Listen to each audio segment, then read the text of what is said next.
वासुदेव हरी। श्री गणेशाय नमः। श्री प्रभु रामचंद्राय नमः। सुग्रीवे जोट धरणी कुंभ पाडिली आरणी ते देखोणी आणणी निकुंभ क्षोभणी चालला। श्री गणेशाला वंदन करून प्रभू रामचंद्राचं स्मरण आणि सद्गुरूशी शरण जाऊन कथेचं अनुसंधान आहे।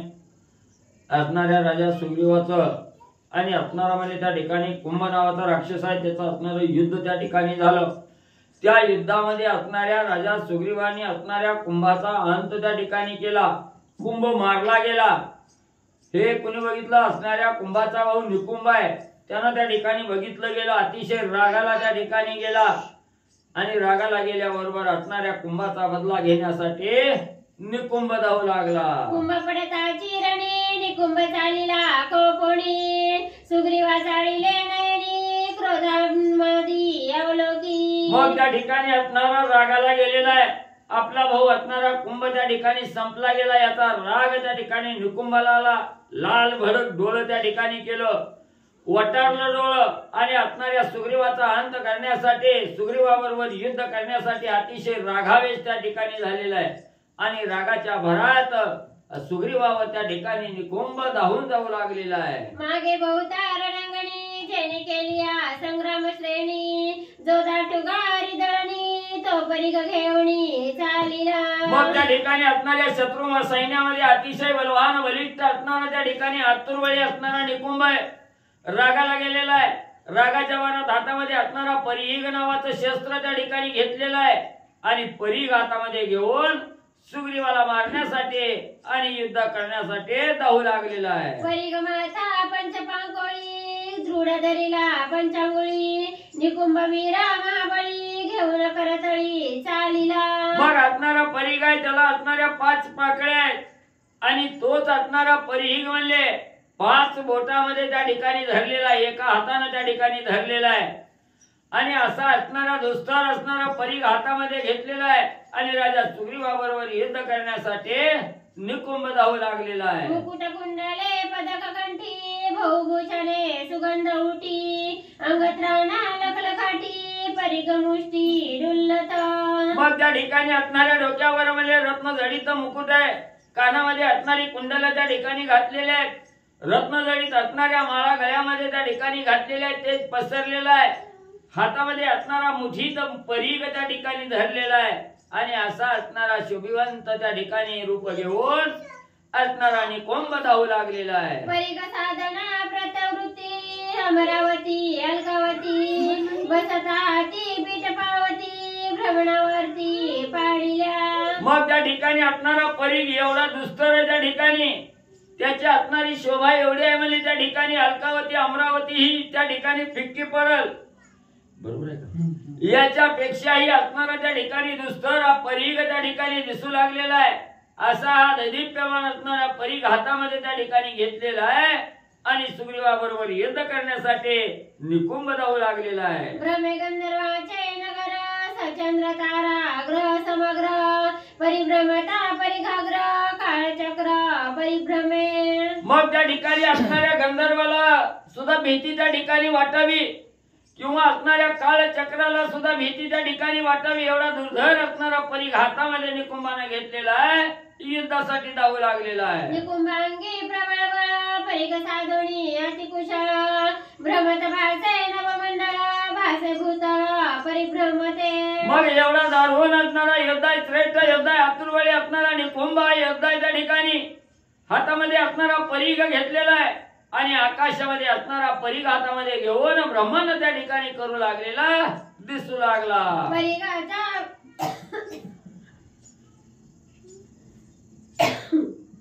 परिघाच्या भ्रमणद्वारा छेदिले वृक्ष शिखरा पुढे रिगवे नावानरा परिघदारा मारे। मग त्या ठिकाणी असणारा परिघ म्हणजे घरघर त्या ठिकाणी फिरू लागलेला आहे, ब्रह्मांड असणारा परिघ त्या ठिकाणी करू लागलेला आहे आणि तो आपल्या असणाऱ्या बळानं म्हणजे त्या असणाऱ्या परिघानं झाड भली मोठी असणारे वृक्ष त्या ठिकाणी छेदन करू लागलेला आहे। एवढा आतुरबळी असणारा निकुंभ त्या ठिकाणी वानरांनी बघितला गेला। वानराला पुढे त्या ठिकाणी जाण्याची शक्ती त्या ठिकाणी होईना गेली, वानर त्या ठिकाणी भिवू लागलेले आहेत। भवता परिगाचा वर्तन चले वानरांचा पुरुषार्थ कभी प्रताप केला गेला व्यर्थ संग्रामार्थ चाले ना. मग एवढा पुरुषार्थ असणारा त्या ठिकाणी म्हणजे निकुंभ करू लागलेला आहे. गरगर परिग त्या ठिकाणी फिरवू लागलेला आहे. एवढा दुस्तर आतुरवले असणारा परिग वानरांनी त्या ठिकाणी बघितला गेला आणि वानर निर्भय त्या ठिकाणी होऊ लागली. त्या परिगाची भीती त्या ठिकाणी घेऊ लागली.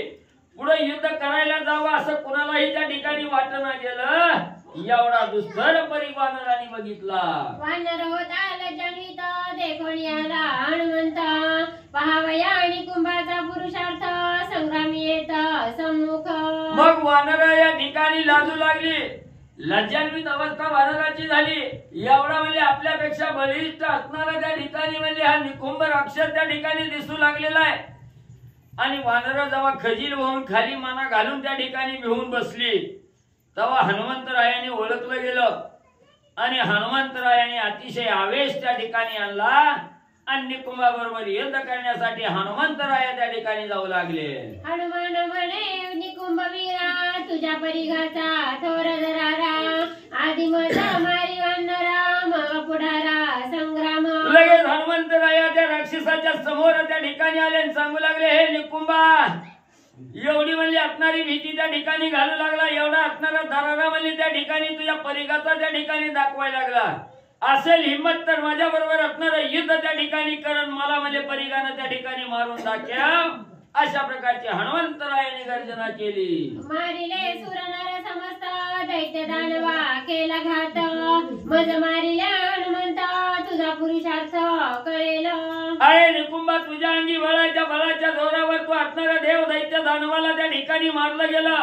ह्या परिघाच्या साह्यानं तू असणाऱ्या देव दैत्याला त्या ठिकाणी मारलं. म्हणून म्हणजे तुझा पुरुषार्थ त्या ठिकाणी बलिष्ठ आहे. आणि ज्या परिघानं देव दैत्य दानव त्या ठिकाणी मारले गेले तोच परीघ तुझ्या हातामध्ये आहे. आणि त्याच परिघानं मला त्या ठिकाणी मारलं गेलं तर तुझी त्रैलोक्यात कीर्ती त्या ठिकाणी पसरल. वाहवा म्हणजे निकुंभा तुझी होईल. मला मारून म्हणले दाखव. मागील बडीवाराचे बोल आज मी करीता तुझे फोल पाहू पा किती तुझे बळ परिघे प्रबळ हनुमज. अरे निकुंभा, या असणाऱ्या परिघाच्या बळावर तू आजपर्यंत असणारी कीर्ती केली. नाव लौकिक त्या ठिकाणी केलं गेलं. मग म्हणले जेवढं नाव तो कमीवलंय तेवढं सगळं फोल म्हणले त्या ठिकाणी ठरवितो. तुझं सगळं व्यर्थ म्हणले त्या ठिकाणी करतो. म्हणले किती बळ आणि किती ताकद आहे तो पुरुषार्थ माझ्या बरोबर युद्ध करून मला मारून म्हणले त्या ठिकाणी दाखव. हनुमंतरायाने कुंभाला बोलू लागलेले आहे. ऐकोणी हनुमंताच्या उत्तरा दात कावणी कर करा परिग भोवंडोणी गरगरा मारू वानरा धावला. मग एवढं असणाऱ्या हनुमंतरायाचं बोलणं म्हणले त्या ठिकाणी निकुंभानं ऐकलं गेलं. रागाला गेला. दात वट करत त्या ठिकाणी खाऊ लागला. हातामध्ये असणारा परिघ आहे तो परिघ गरगरा त्या ठिकाणी फिरवू लागला आणि धावतच म्हणजे हनुमंताकडं मारण्यासाठी जाऊ लागला. परिग गाळी लोहान्वित सुवर्णबंदी रत्नांकित पाच पिरोजी लखलखित सिंदुरा चर्चित नरमांसे. मग त्या ठिकाणी असणारा म्हणजे परिघ कसा होता? लोहाला गाळून म्हणजे त्या लोहापासून धातूपासून बनवलेला परिघ आहे. सोन्यानं सुवर्णानं त्या ठिकाणी मरवलेला आहे. आणि एवढा असणारा भरदस्त असणारा परिघ आहे. तो असणाऱ्या त्या ठिकाणी म्हणजे देव दैत्याच्या असणाऱ्या राक्षसाला मारून म्हणजे त्या असणाऱ्या रक्त मांसामध्ये त्या ठिकाणी शेंदूर लावल्यासारखा लाल वळक त्या ठिकाणी झालेला आहे. आणि असा हा दुस्तर परिघ हातामध्ये घेऊन गरगरा भोवंडात निकुंभ हनुमंतरायावर जाऊ लागला. निकुंभे परिगा घेवणी करी भवंडोनी चक्रकारी आणि हनुमंताचे उरावरी शतसहस्री भंगला. मग त्या ठिकाणी एवढा दारुण असणारा परिघ आहे. हातामध्ये निकुंभाने घेतलेला आहे. गरगरा त्या ठिकाणी फिरवला गेला आणि 10 तरी हनुमंताच्या असणाऱ्या हृदयावर त्या ठिकाणी मारला गेला. परिघ असणाऱ्या हनुमंताच्या हृदयावर आदळल्याबरोबर असणारे 100 तुकडे म्हणजे त्या परिघाचे आणि झाले. वज्रदेही कपी बळकट लागता परिग झाला पीठ निकुंभ करी कटकट म्हणे फटफट हनुमंत. मग त्या ठिकाणी वज्रदेही असणारे हनुमंतराय आहे. आणि या वज्रदेहाला असणाऱ्या निकुंभाच्या परिघाचा मार त्या ठिकाणी लागला गेला. परिघाचे 100 तुकडे होऊन पिठासारखी अवस्था त्या ठिकाणी झाली. जमिनीवर असणारा परिघ त्या ठिकाणी पडला गेला, पिष्ट झाला. त्याच असणाऱ्या परिघाकडे निकुंभानं बघितलं गेलं, कपाळ वळवून घेऊ लागला. काय करावं, काय ही अघटित असणारी घटना त्या ठिकाणी घडली गेली. माझं शस्त्र त्या ठिकाणी असणाऱ्या हनुमंताच्या बळापुढं क्षीण त्या ठिकाणी झालं. काही कटकट म्हणजे डोक्याला आली. तुझे अंगी पोचट बळ घाव हाणीती तो भोकळ परिग द्यायचा एरंड सरळ गेला तात्काळ मोडुनी. मग लगेच हनुमंतरायांनी सांगितलं, एवढं म्हणले बड्या बड्या बाता म्हणले त्या ठिकाणी करू नको. काय तुझा घाव म्हणले त्या ठिकाणी कापसाची वात फेकून मारावी तसा म्हणजे परिग मारलाय म्हणले. अरे एकाने असणाऱ्या एरंडाचं लाकूडही म्हणले त्या ठिकाणी म्हणजे मोडायला जड जातंय, पण त्या एरंडाच्या लाकडापेक्षा पोकळ म्हणजे तुझा असणारा परिगण, काय तुझा घावन, काय तुझ्या अंगात म्हणजे ताकद.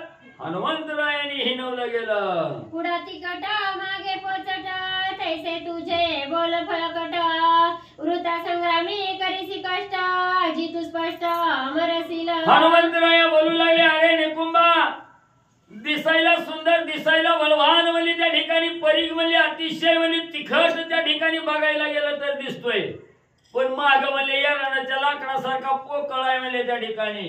काय तुझं सामर्थ्य, काय तुझं बोल म्हणजे सगळं असणारं त्या ठिकाणी हीन आहे. काय तुझ्या असणाऱ्या म्हणजे शक्ती बळात म्हणजे ताकदच त्या ठिकाणी नाही, तू असणारा हीन आहे त्या ठिकाणी म्हणून हनुमंतराय बोलू लागले. कंपनेची धरा धरा आकाश कापेना थरथरा ते विमोचा हनुमंता वीरा नाही बेजरा परिघाचा. अरे तुला वाटत होतं म्हणले असणारा परिघ म्हणले आदळल्या बरोबर असणारा धरणीकंप त्या ठिकाणी होईल, सगळी असणारी पृथ्वी म्हणजे डळमळ त्या ठिकाणी करील. एवढा जरी भार म्हणजे तुझ्या असणाऱ्या परिघात त्या ठिकाणी जोर असला तरी हा परिघ म्हणजे तुझा हनुमंतरायाला काहीही मला त्या ठिकाणी करू शकत नाही. पोचट असणारा तुझा घाव आहे निकुंभा. गजानिता फुलेसी तैसा परिघ हनुमंतासी नाही मूर्छा नाकाचा विसीर नाभिनिवेश घेशी गरजत. ज्या वेळेस असणाऱ्या निकुंभाचा परिघ हनुमंतरायाच्या हृदयावर त्या ठिकाणी लागला गेला तेव्हा हनुमंतरायाची अवस्था कशी झाली. असणारा उन्मत्त झालेला हत्ती त्या ठिकाणी असावा, मदमत्त झालेला हत्ती धावतच त्या असणाऱ्या कमळाच्या फुलाकडे जाऊन त्या असणाऱ्या कमळाच्या फुलाला असणारी सोड त्या ठिकाणी मारावी. त्या असणाऱ्या फुलाचं म्हणले त्या हत्तीला काय होईल का म्हणले त्या ठिकाणी. तसं म्हणले ह्या असणाऱ्या निकुंभाचा परिघ लागला गेला. हनुमंतरायाला असणारी गाव बी लागला नाही, वन बी अंगाला त्या ठिकाणी उमटला नाही, किंवा हनुमंतरायाला त्याचं येतं किंचितही दुःख त्या ठिकाणी झालं नाही, की थकवा जाणवला नाही.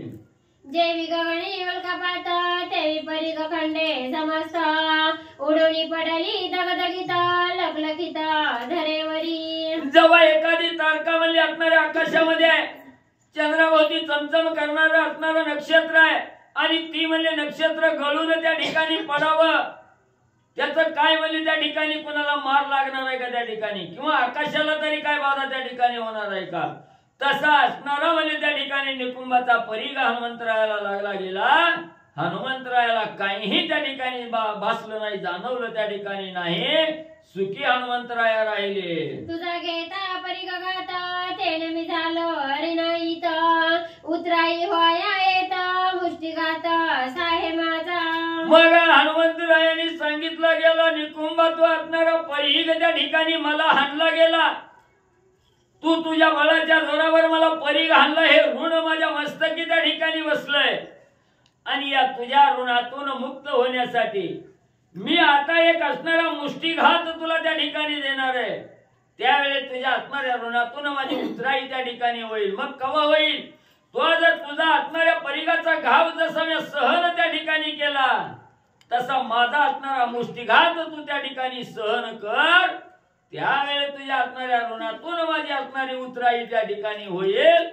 हनुमंतराया सांगू लागले. निकुंभाचा परिघ घाता हनुमंते गेला व्यर्थ त्यासी हनवया मुष्टिघात झाला उदित वानर. मग असणाऱ्या निकुंभाचा जो परिघाचा घाव होता तो व्यर्थ हनुमंतरायांनी त्या ठिकाणी घालवला गेला. आवेश त्या ठिकाणी आला, हाताची मूठ त्या ठिकाणी वळली गेली. आणि आवेशानं वज्रमुठ वळवून त्या ठिकाणी मुष्टिघात देण्यासाठी हनुमंतराया सिद्ध झाले. पंचांगुळी अनुष्ठान येती दृढ वळवणी वज्रमुष्टी निकुंभानिता नेटपाटी पडिला सृष्टी दुखदुखित. मग त्या ठिकाणी हनुमंतराया रागाला गेले. रागाच्या भरात असणारे चारी बोट म्हणजे हाताची हात त्या ठिकाणी घेतली. त्या चारी बोटावर असणारा अंगठा त्या ठिकाणी दाबला. घट्ट वज्रमुठ त्या ठिकाणी केली आणि असणाऱ्या निकुंभाला मारण्यासाठी हनुमंतराय धावू लागले. धन्य कपीची अंगवना फोडणीया अंगत्राण देवीच्या चर्मा भेदून जाण मुष्टी दारुण लागली. मग धावतच गेले. वज्रमुठ त्या ठिकाणी वळली गेली. धनश्री असणाऱ्या मुठीचा घाव म्हणजे त्या ठिकाणी असणाऱ्या म्हणजे निकुंभाला हाणला गेला. धन्य धन्य असणाऱ्या हनुमंताचा घाव आहे. असणाऱ्या त्या ठिकाणी असणाऱ्या अंगावरची देहाची कातडी त्या ठिकाणी भेदली गेली.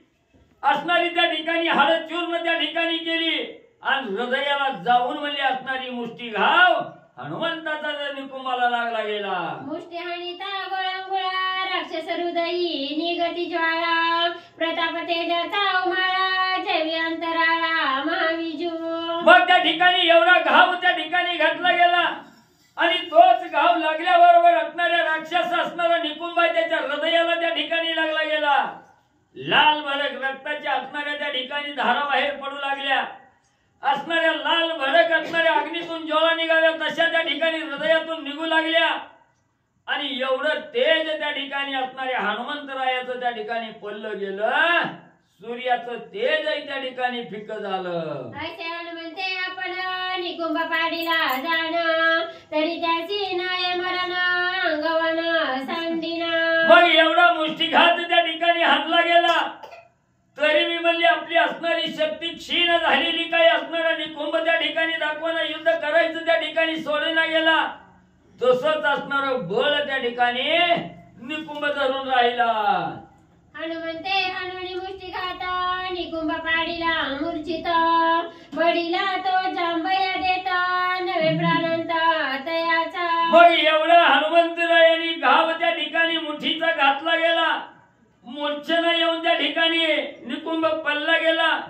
मूर्छेनीतून सावध झाला आणि माणूस झोपेतून उठल्यावर जसं जांभळ्या देत तसं मूर्छेनीतून सावध झाल्यावर जांभळ्या त्या ठिकाणी दिल्या पण मरण काय म्हणले असणाऱ्या निकुंभाला आलं नाही. पडल्या पडल्या अरणात राक्षस स्वयं भ्रमरहित होणी तो सावचित्त धरी हनुमंत कवळोणी. मग असणाऱ्या मुष्टीचा घाव त्या ठिकाणी लागल्याबरोबर ब्रह्मरहित अवस्था त्या ठिकाणी झाली. मूर्छेने तर त्या ठिकाणी राक्षस गेला. मूर्छेनीतून सावध त्या ठिकाणी झाला. अंगी बळ त्या ठिकाणी धरलं. धावतच जाऊन हनुमंताला निकुंभ धरू लागला. हनुमंते टाकीला उपेक्षित राक्षस होणी सावचित्त धरी हनुमंत कवळोणी. मग हनुमंतराया थोडे घाव झाले. का झाले? एवढा घाव लागला आपल्या गावापुढे हा वाचणार नाही मेला म्हणून त्याची असणारी उपेक्षणा केली. हेटाळणी त्या ठिकाणी केली. दुर्लक्ष हनुमंताने त्या ठिकाणी केलं पण ह्यानं सोंग घेतल्यासारखं त्या ठिकाणी केलं. जेव्हा हनुमंतराया गहाळ राहिलेले बघितलं गेलं मूर्छेनीतून सावध झाला आणि हनुमंताला धरण्यासाठी धावू लागला. धरीला मानुने हनुमंता उल्हास राक्षस सैन्यात एक जावणी लंकेत हरिके सांगत लंकेशा. मग म्हणले त्यानं असणाऱ्या झोपेतून जागा व्हावं तसं मूर्छेनीतून सावध झाला. हनुमंतरायाला मिठी त्या ठिकाणी मारली धरलं गेलं. तवा जी आगलची बगलची पाठीराख होतं त्यांना आनंद त्या ठिकाणी झाला. धरलं रे धरलं म्हणजे आपल्या असणाऱ्या निकुंभानं म्हणजे हनुमंताला. इकडे काय व्हायला लागलं बघितलं नाही. अर्ध्यावर दृश्य त्या ठिकाणी सोडलं. लंकेत बोंबलं त्या ठिकाणी गेली. राजा रावणाला सांगू लागले हनुमंताला निकुंभानं धरलं. बहुता प्रकारांचा वैरी हनुमान धरीला युद्ध माजारी ऐसी सांगता आणि शाचरी दशशिरी अतिधाक. लगेच धावतच राजा रावणाकडे गेली. सांगितलं मालक म्हणजे तुम्हाला आजपर्यंत ज्यानं म्हणजे नाना प्रकारे म्हणजे गांजलं त्रास दिला मारलं म्हणजे त्या हनुमंताला म्हणजे निकुंभानं त्या ठिकाणी धरलं. आपल्या दूताचं वचन राजा रावणानं ऐकलं. राजा रावण मी म्हणजे पॅन्ट वर धरून नाचायला लागला.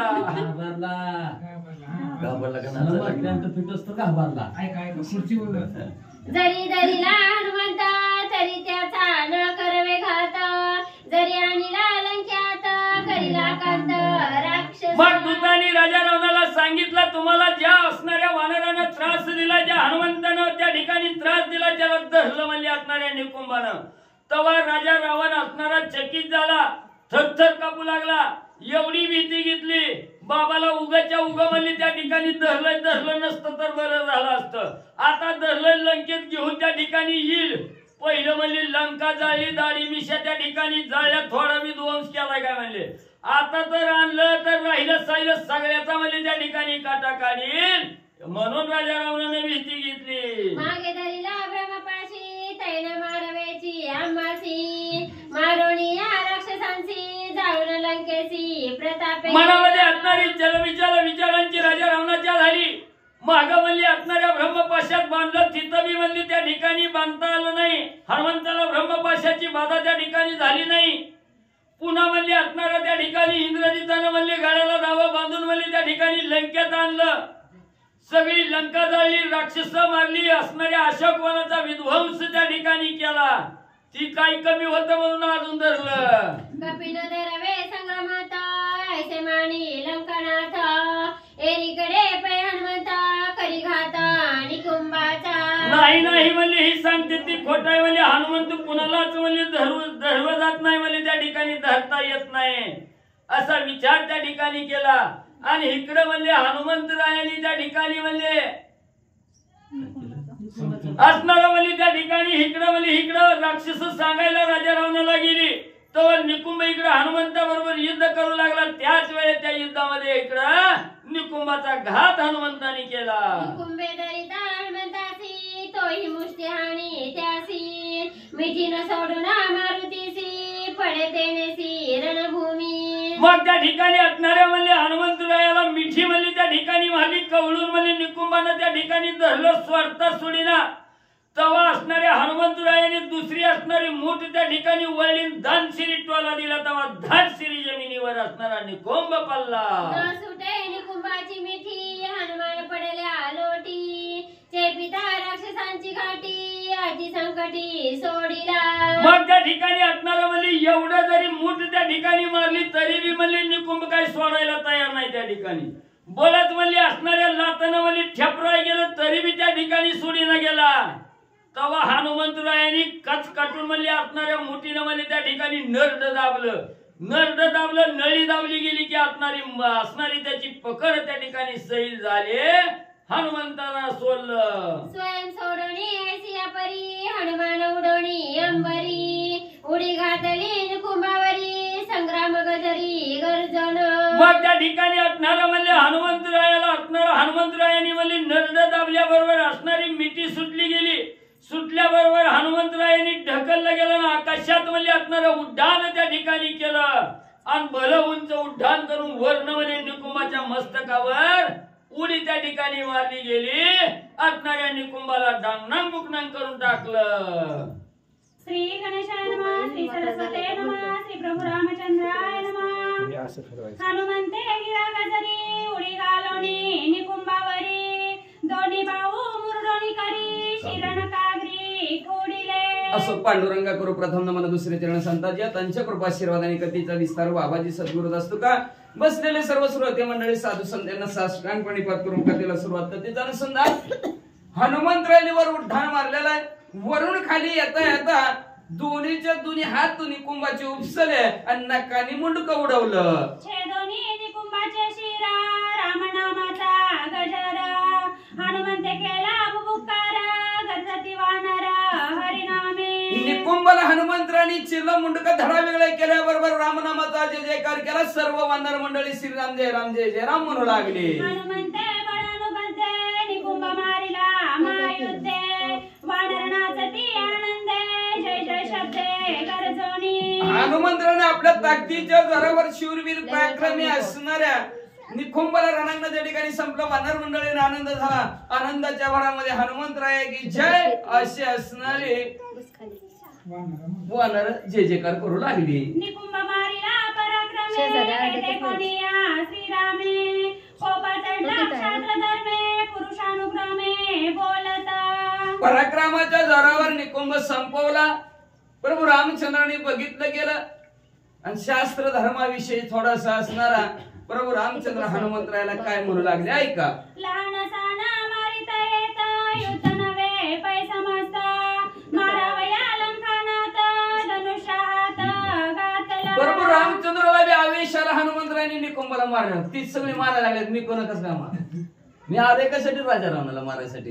हा म्हणजे बघतोच म्हणजे असणार धनुष्याला हात प्रभू रामचंद्र घातला. लहान थोर आपण मारून काय उपयोग नाही. बारीक मोठी आपला सगळ्यात मोठा कोण आहे राजा रावण त्याला संपवण्यासाठी धनुष्याला वाण प्रभू रामचंद्राने लावला. निर्दळवया वडावन आले श्रीरामा स्फुरण पाऊ तरकती संपूर्ण धनुष्यबाण सज्ज केलं धनुष्यबाण प्रभू रामचंद्र अंगावर शहारे उभारले. धनुष्याला वाणलावर राजा रावणाला संपवायच्या या आवेशाने पुढे प्रभू रामचंद्र काय करू लागले. रावण मारावया कडाडी काढोनी धनुष्याची ओढी श्रीरामे घालिता उडी आले तांतडी त्रिवर्गा. राजा रावणाला असणारा संपवण्याचा विचार प्रभू रामचंद्राने केलेला आहे. धनुष्याला असणारा बाण लावलेला आहे. तेवढ्यात असणाऱ्या प्रभू रामचंद्राच्या समोर आवेशाने तिघांनी उडी टाकली. कोण आहेत ऐका. सुग्रीव विभीषण हनुमंत तिघी जणी श्री रघुनाथ निमोनी कोप केला शांत सभा स्वस्थ बैसली. तिघ जण पुढे आले. सुग्रीव राजा आले हनुमंत आले विभीषण का कालीन प्रभू रामचंद्राची समजून घातली. जरा धीरधारा की जरा धीरधारा म्हणतात. कशाचा धीरधारा अहो म्हणजे आपल्या असणाऱ्या संकल्प पूर्ती श्रीराम मंदिरामध्ये लक्ष्मण शक्ती मुक्ती उत्सव आहे. त्याच्यासाठी फक्त आता 8 दिवस राहिलेले आहेत. आज 8 दिवस म्हणजे 15 मार्च ह्या दिवशी लक्ष्मण शक्ती मुक्ती उत्सव आहे. मुक्ती उत्सव त्याच्यासाठी ज्यांना कुणाला देणगी द्यायची असेल त्या रामभक्तांनी देणगी द्यावी. का तर 16 एप्रिल रोजी सकाळी 7 वाजता महाप्रसाद आहे आणि त्या महाप्रसादासाठी ज्याला कोणी देणगी द्यायची असेल त्यांनी देणगी द्या. माझी आता सुरुवात माझ्यापासून कुणी दिली असेल पण 1000 रुपये देणगी माझ्यातर्फे वाचा. निकुंभदे कोणी निर्जीवा करुणी राम नामाचा आरवा हरिके नाचती वानर सर्व केले अपूर्व हनुमंते. निकुंभाने असणारे आणि हनुमंतरायाचं जे काही युद्ध झालेलं आहे हे सर्वांनी पाहिलं गेलं.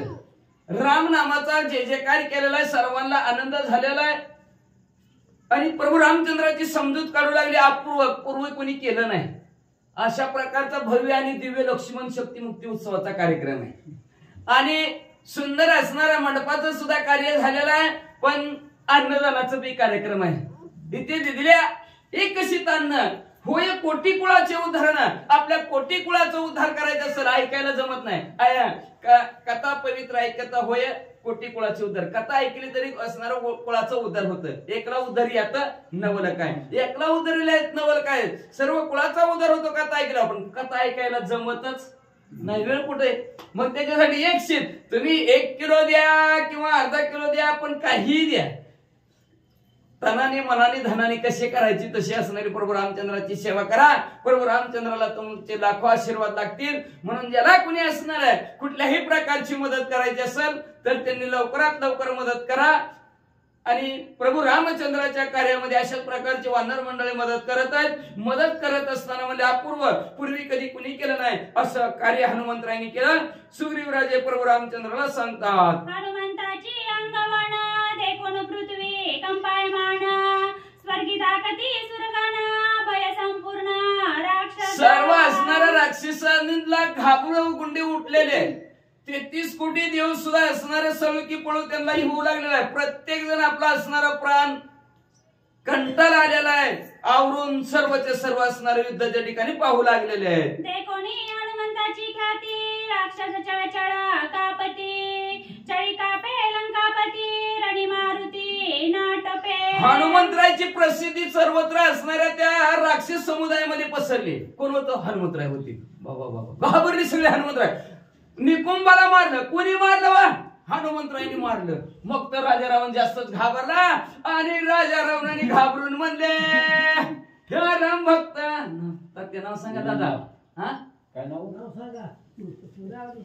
उमाप म्हणा. उमाप या राम भक्तांनी सुद्धा 500 रुपये देणगी दिलेले आहे. धन्यवाद प्रभू रामचंद्र, त्यांचे कल्याण करो. असं अशा प्रकारचे सर्वचे सर्व हादरले, घाबरले. राजा रावण सुद्धा घाबरला गेला आणि घाबरून म्हणले आपल्याला हनुमंतराय ऐकतच नाही. विजयाच्या आणि जगाजरी वानर गरजती नामे करी, नाम कोंदले चराचरी दश दिशा माझारी हरिनाम. विजयाची गुढी उभारलेल्या वानरांनी विजयाच्या भरामध्ये एवढं नामस्मरण, एवढं चिंतन प्रभू रामचंद्राचा जय जयकार करू लागले. आकाश दुमदुमलं गेलं. दरी खोऱ्यातून प्रतिध्वनी येऊ लागला. जिकडून जिकडून तिकडून श्रीराम जय राम जय जय राम आवाज येऊ लागला. निकुंभाच्या बळाची थोरी जाती कापिजे सुरासुरी, तोही मारिला निर्धारी क्षण माझारी हनुमंते. ज्या निकुंभाला देव सुद्धा लटलट लटलट कापत होते ते निकुंभ एका ठोक्यात हनुमंतरायांनी म्हणले रणांगणाच्या ठिकाणी संपून टाकला. हनुमंते बळे अद्भुत केला निकुंभाचा घात, पुढील कथा वृत्तांत श्रोता सावध न भूतुनी भविष्याच्या अशा ताकदीच्या जोरावर हनुमंतरायांनी शूरवीर पराक्रमी असणारा निकुंभ रणांगणाच्या ठिकाणी संपवला गेला. ही कथा आपण असणारे ह्या अध्यायाच्या ठिकाणी आपण आधी केली. पुढची कथा सुंदर गोड आहे, ऐका म्हणतात. निकुंभ पडताची रणी राक्षसा झाली महापळणी, पळून गेले लंका भुवनी गाय वटरणी कुंत. रणांगणाच्या ठिकाणी निकुंभ पडला. बघितलं राक्षसाने, अतिशय घाबरली आणि कणत कुतत बघू पुन्हा पुढची शक्ती लागल्यावर आहे का नाही. आताच कुठं लय गडबड आहे तेव्हा नाही, कोण दिवस येईल काय सा प्रभू रामचंद्र समोर चिंतनात या विषय पण येत नाही. म्हणून म्हणलं कणात कुतत म्हणले राक्षस. प्रभू रामचंद्राचं दर्शन घेता हनुमंतरायला न भेटता लंकेत निघून गेले म्हणतात. कुंभ निकुंभ दोघे जण कपिने मारिले करणी रण, ते ऐकोनी रावण दुःख दारुण रणांगणाच्या कुंभ बी संपला, निकुंभ बी संपला. लय दुःख झालं राजा रावणाला. काय करावं काय करावं सूचना गेला, विचार करायला लागलेत. अजानुबाहू विशालाक्ष वीरपुत्र जो मकराक्ष, संग्रामी परमादक्ष विपक्ष पक्ष छेदक. काय करावं त्या कपींना दोन्ही आपले कुंभ आणि निकुंभ संपवले. दुःख धारण झालं. आता कोणाचा नंबर आहे, कोणाचा नंबर आहे. महाराजांचा तर झाला बाबा, त्यांचा बी झाला, आमचा बी झाला. बघा कोणाचा नंबर असेल उद्याच्याला. जाऊ दे, आज काय राहिलं असेल उद्याच्याला बरं का. असू द्या म्हणला राजा रावण. कोणाचा का नंबर लागा ना. इकडं तिकडं राजा रावणाने बघितला, कोणाच खिशात हात घाला ना. जेवढ्यात म्हणजे कुंभकर्णाचा असणारा राजा रावणाचाच मुलगा मकराक्ष दिसला. त्याचा असणारा अजानुभाऊ, ज्याच्या गुडघ्याच्या खाली हात पोहोचले जातात असा अगडबमच्या तगडबम राजा रावणाचा मुलगा मकराक्ष दिसला.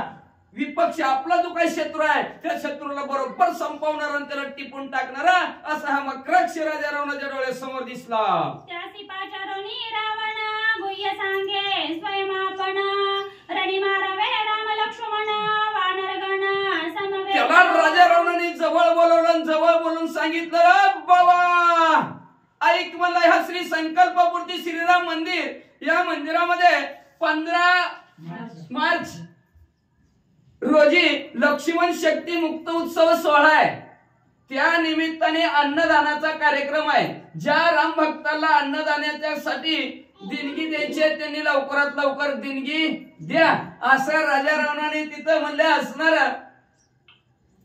दौंडी पिटली, ऐकली मकराक्षाने. मकराक्ष लगेच पुढे आला आणि पुढे येऊन राजा रावणाने सांगितलं जा रे म्हणले त्या रणांगणाच्या ठिकाणी प्रभू रामचंद्र लक्ष्मण यांनी वानरगणांना संपून टाक. दरोनी पुरुषार्थाचे बळ राम लक्ष्मण माझ्या शल्य, ते त्वामार करावे निशल्य वानर दळ दमोनी. आपल्या पुरुषार्थ आणि ताकदीच्या जोरावर मला जे काय झालेलं दुःख आहे, माझ्या हृदयाच्या ठिकाणी जे काय सलतय, काय सलतय राजा प्रभू रामचंद्र आणि लक्ष्मणजी हे दुःख आहे माझ्या हृदयाच्या ठिकाणी. तर हे दुःख तू संपून टाक आणि मला सुखी कर असं मकराक्षला राजा रावण बोलू लागले. पितृघातका मुख्य वैरी त्यासी तू साधोनिया मारी, तुझ्या पुरुषार्थाची त्वरी सुरासुरी कांपी. अरे मुख्य वैरी आहेत म्हणले, तुझ्या वडिलाचा घात करा टापलेले आहेत म्हणले, त्यांना संपून टाक.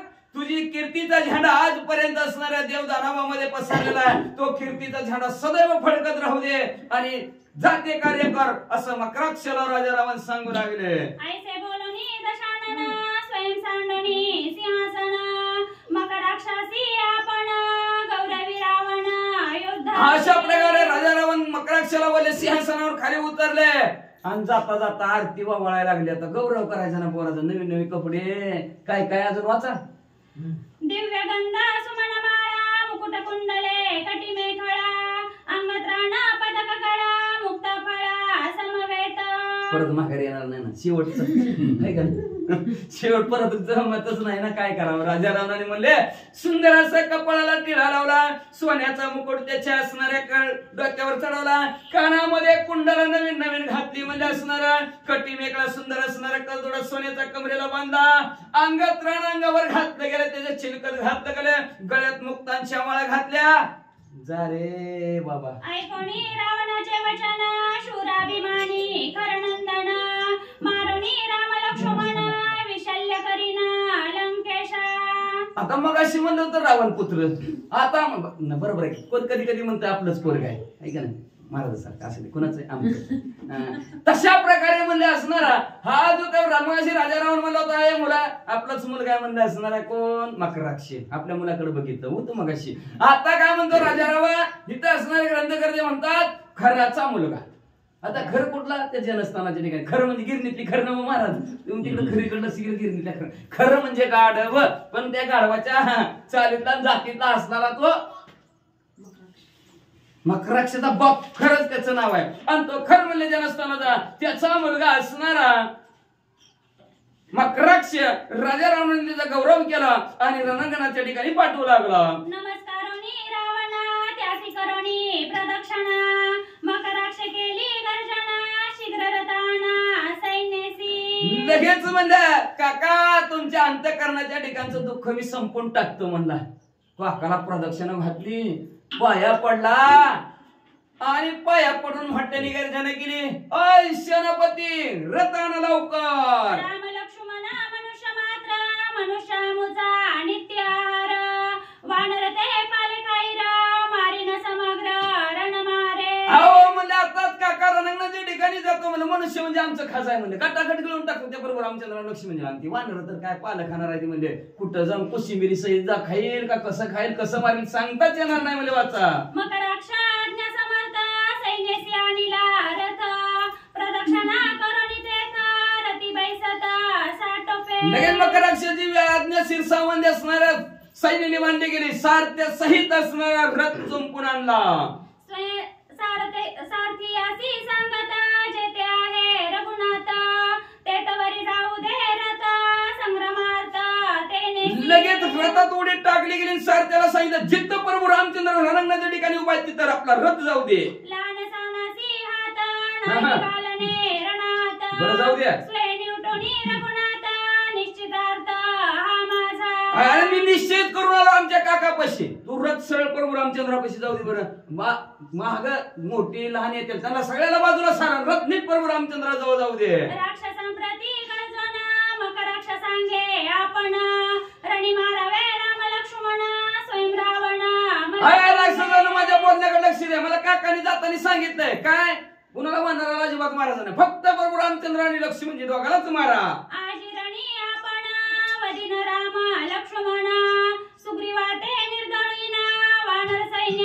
आज ह्या रणांगणाच्या ठिकाणी प्रभू रामचंद्र लक्ष्मी म्हणजे संपूर्ण वानर सैन्य सहित सुग्रीव राजाला संपवेन. मकराक्षाचे सबळ सैन्य विकट दाडा विकराळ वदन एकांगी रोम दारुण जैसे बाण सतेज. बरोबर आहे की राक्षसाचं एका बाजू केस प्रबळ आणि एका बाजूला तसंच असतंय. मी म्हणतो अर्ध पैसे दिले काय किंवा कटिंग करतो आहे का ना, अर्धा दिवस फॅशन आहे राक्षस, तेव्हा बी फॅशन होते म्हणायचं. तेव्हाच्या आकर्षिक जरा प्रचलित कलियुग प्रटी कटकट का तर रामाच्या बाजूने कोणी वागायना, राक्षसाच्या बाजूने वागायला का कलियुग कपराट.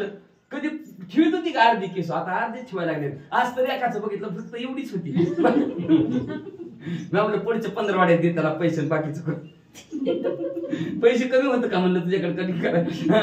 तशा प्रकारे म्हणलं ही असणार वाना कशी राक्षसा अकराळ विक्राळ दाळीची होती म्हणलं, लाल भडक जिबीची म्हणले, एका एकाच्या अर्ध्याच बाजूला केस होत ना अर्ध्या बाजूला टक्कल पडलेली अशी राक्षस रणांगणाच्या ठिकाणी निघालेत. व्याघ्रमुख तरसमुख वडवामुख तरगमुख राक्षस सैन्य अनेक भय कोण वाघाच्या तोंडासारखं होतं म्हणजे कोण तरसाच्या मुखाचं होतं म्हणजे असणार, कोण कोण म्हणजे तरागाच्या मुखाचं होतं. अहो कोण कोण तर वडवणळ म्हणजे अग्नी लागले तोंडात आगच वाकावी त्यांची. वडवणळ म्हणजे पाण्यावर लागलेला अग्नी. प्रत्यक्ष बघायचं असतं तर काल आलं असतं तर बघायला असतं. पाण्यावर अग्नी. काल लंका चालली होती कशी घेऊन पडत होती राक्षस तशी घेऊन लय घाबरगुंडी होती हो काल. तशा प्रकारे म्हणजे असणाऱ्या तोंडात आग वाकावी अशा प्रकारची राक्षस निघालेले आहेत. मत्त वृषभायसे डरकाता, मत्त गजायसे गडगडजाता, राक्षस मिळाले असंख्यात, मकराक्ष तेथे मुख्य धुर असणारा मकराक्ष त्याच्या बरोबर म्हणजे अशा अकराळ विक्राळ म्हणले असणार डरकाळ्या फोडीत.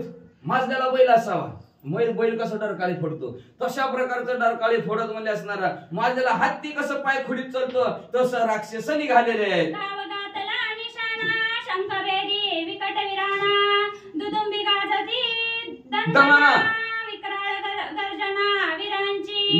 निशाणा वाजला असणारा रणांगणाच्या ठिकाणी आवेश यावा म्हणून ती वाद्य सुद्धा वेगळंच वाजवलं जातं बरं का. आपल्या तिथं वाद्य वाजवलं जातं लग्नाच्या टाइमात ते वेगळंच असतं. वीर श्रेणीचं वाद्य वेगळंच असतं. आणि तशा प्रकारचं असणारं वाद्य वाजवू लागलेले आहेत. निशांत हटले गेला म्हणजे त्या मकराक्षकीचे असं जे जे कर त्याचा करीत राक्षस सैन्य निघालं. ऐसा वीरांचा गडगजारा, चालत मकराक्षाचा संभार, निष्ठोनी सारथ्याचा करा, सुंड सत्वरा तळी. अशा प्रकारचं शूरवीर पराक्रमी मकराक्ष त्याला रथामध्ये बसलेला आहे आणि त्याचा जो काय सारथ्य त्याने हातामध्ये घेतलेला आहे. असं गरगर गरगर फिरून फास्ट रथ चालावा म्हणून ह्या मारणार नेमकं घोड्याला तेवढ्या त्याच्या हातात ना चाबूक खाली पडला. वीरवीरांची आरोळी, सैन्य चालता गजदळी, निष्ठोनी सारथ्या करतळी, सुंड तळी पडो सरला. हो असणारे सर्व असणारे सैन्य आहेत. शूरवीर पराक्रमी आरोळ्या देतात विजयाच्या आणि सर्व असणाऱ्या हत्तीचं बाजूनं सैन्य निघालेलं आहे. तेवढ्या सारथ्याच्या हातात ना चाबूक खाली पडला. याचा अर्थ अपयश कोण पहिला अपयश असणाऱ्या मकराक्षरा झाला. वेगे काढिता सुडा, रथातळी झाला रगडा, अश्व चालता पुढा, चरणाची उघडा पडती मेटे. मग काय झालं वेगाने असणारा रथ चाललेला होता आणि तेवढ्यात सारथी चाबूक घ्यायला खाली उतरला. वरनच खाली पडला की रथ त्याच्या अंगावरूनच गेला. रथ गेला, सारथी संपला. तेवढ्या सपाट जमीन होती. घोडं पुढे गेलं की नेमकं घोड्याचं मेट वळलं. गुडघ्यातनं वाकडे घोडे. वारुवांची क्षीण शक्ती, समभूती मेटे वळती, अवघड कळणी पडती, कुंडली गती रथाची. मग सगळे असणारे घोड्याची ताकद कमी झाली त्याच्यामुळे असणारे मेट वळली गेली. आडकडून घोड्या खाली पडू लागलं. रथ जागच्या जाग्यावर थांबला आणि मोठ्याने वरडायला लागला. आता तर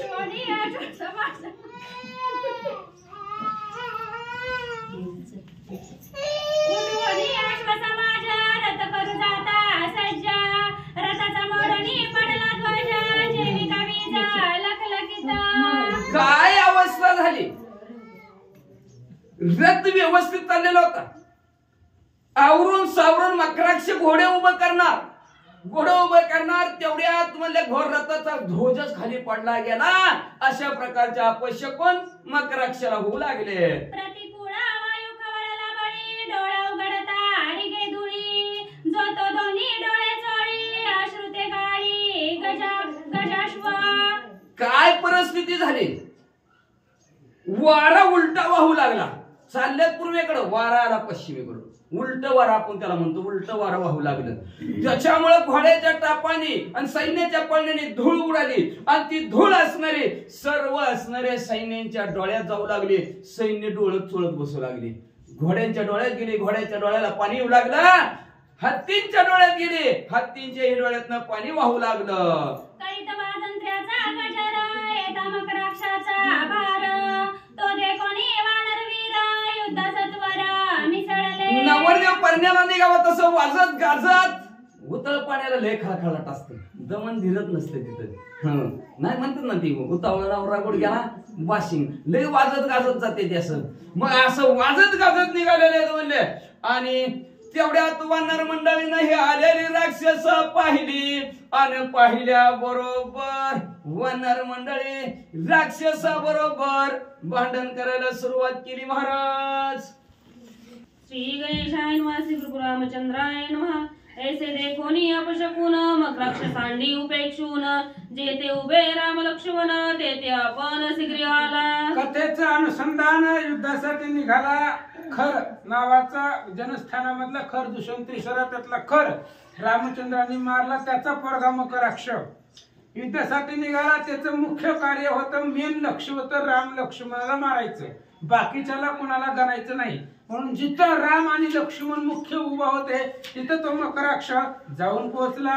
उड उड पैवानर झांबडती राक्षस भार तैसे ते शोभती निशाचर रनिवानर मरदती. आणि रस्त्याने जात असताना राक्षस होती वानर उड्डाण करून आकाशामध्ये उडून वानर राक्षसांना मारत होती. राक्षसही तशाच पद्धतीने वानरांना मारत होती.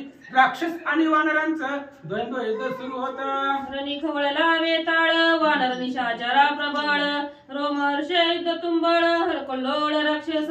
आणि राक्षस आणि वानरांचं भयंकर युद्ध सुरू आहे. त्यामध्ये अनेक राक्षस मरत होती.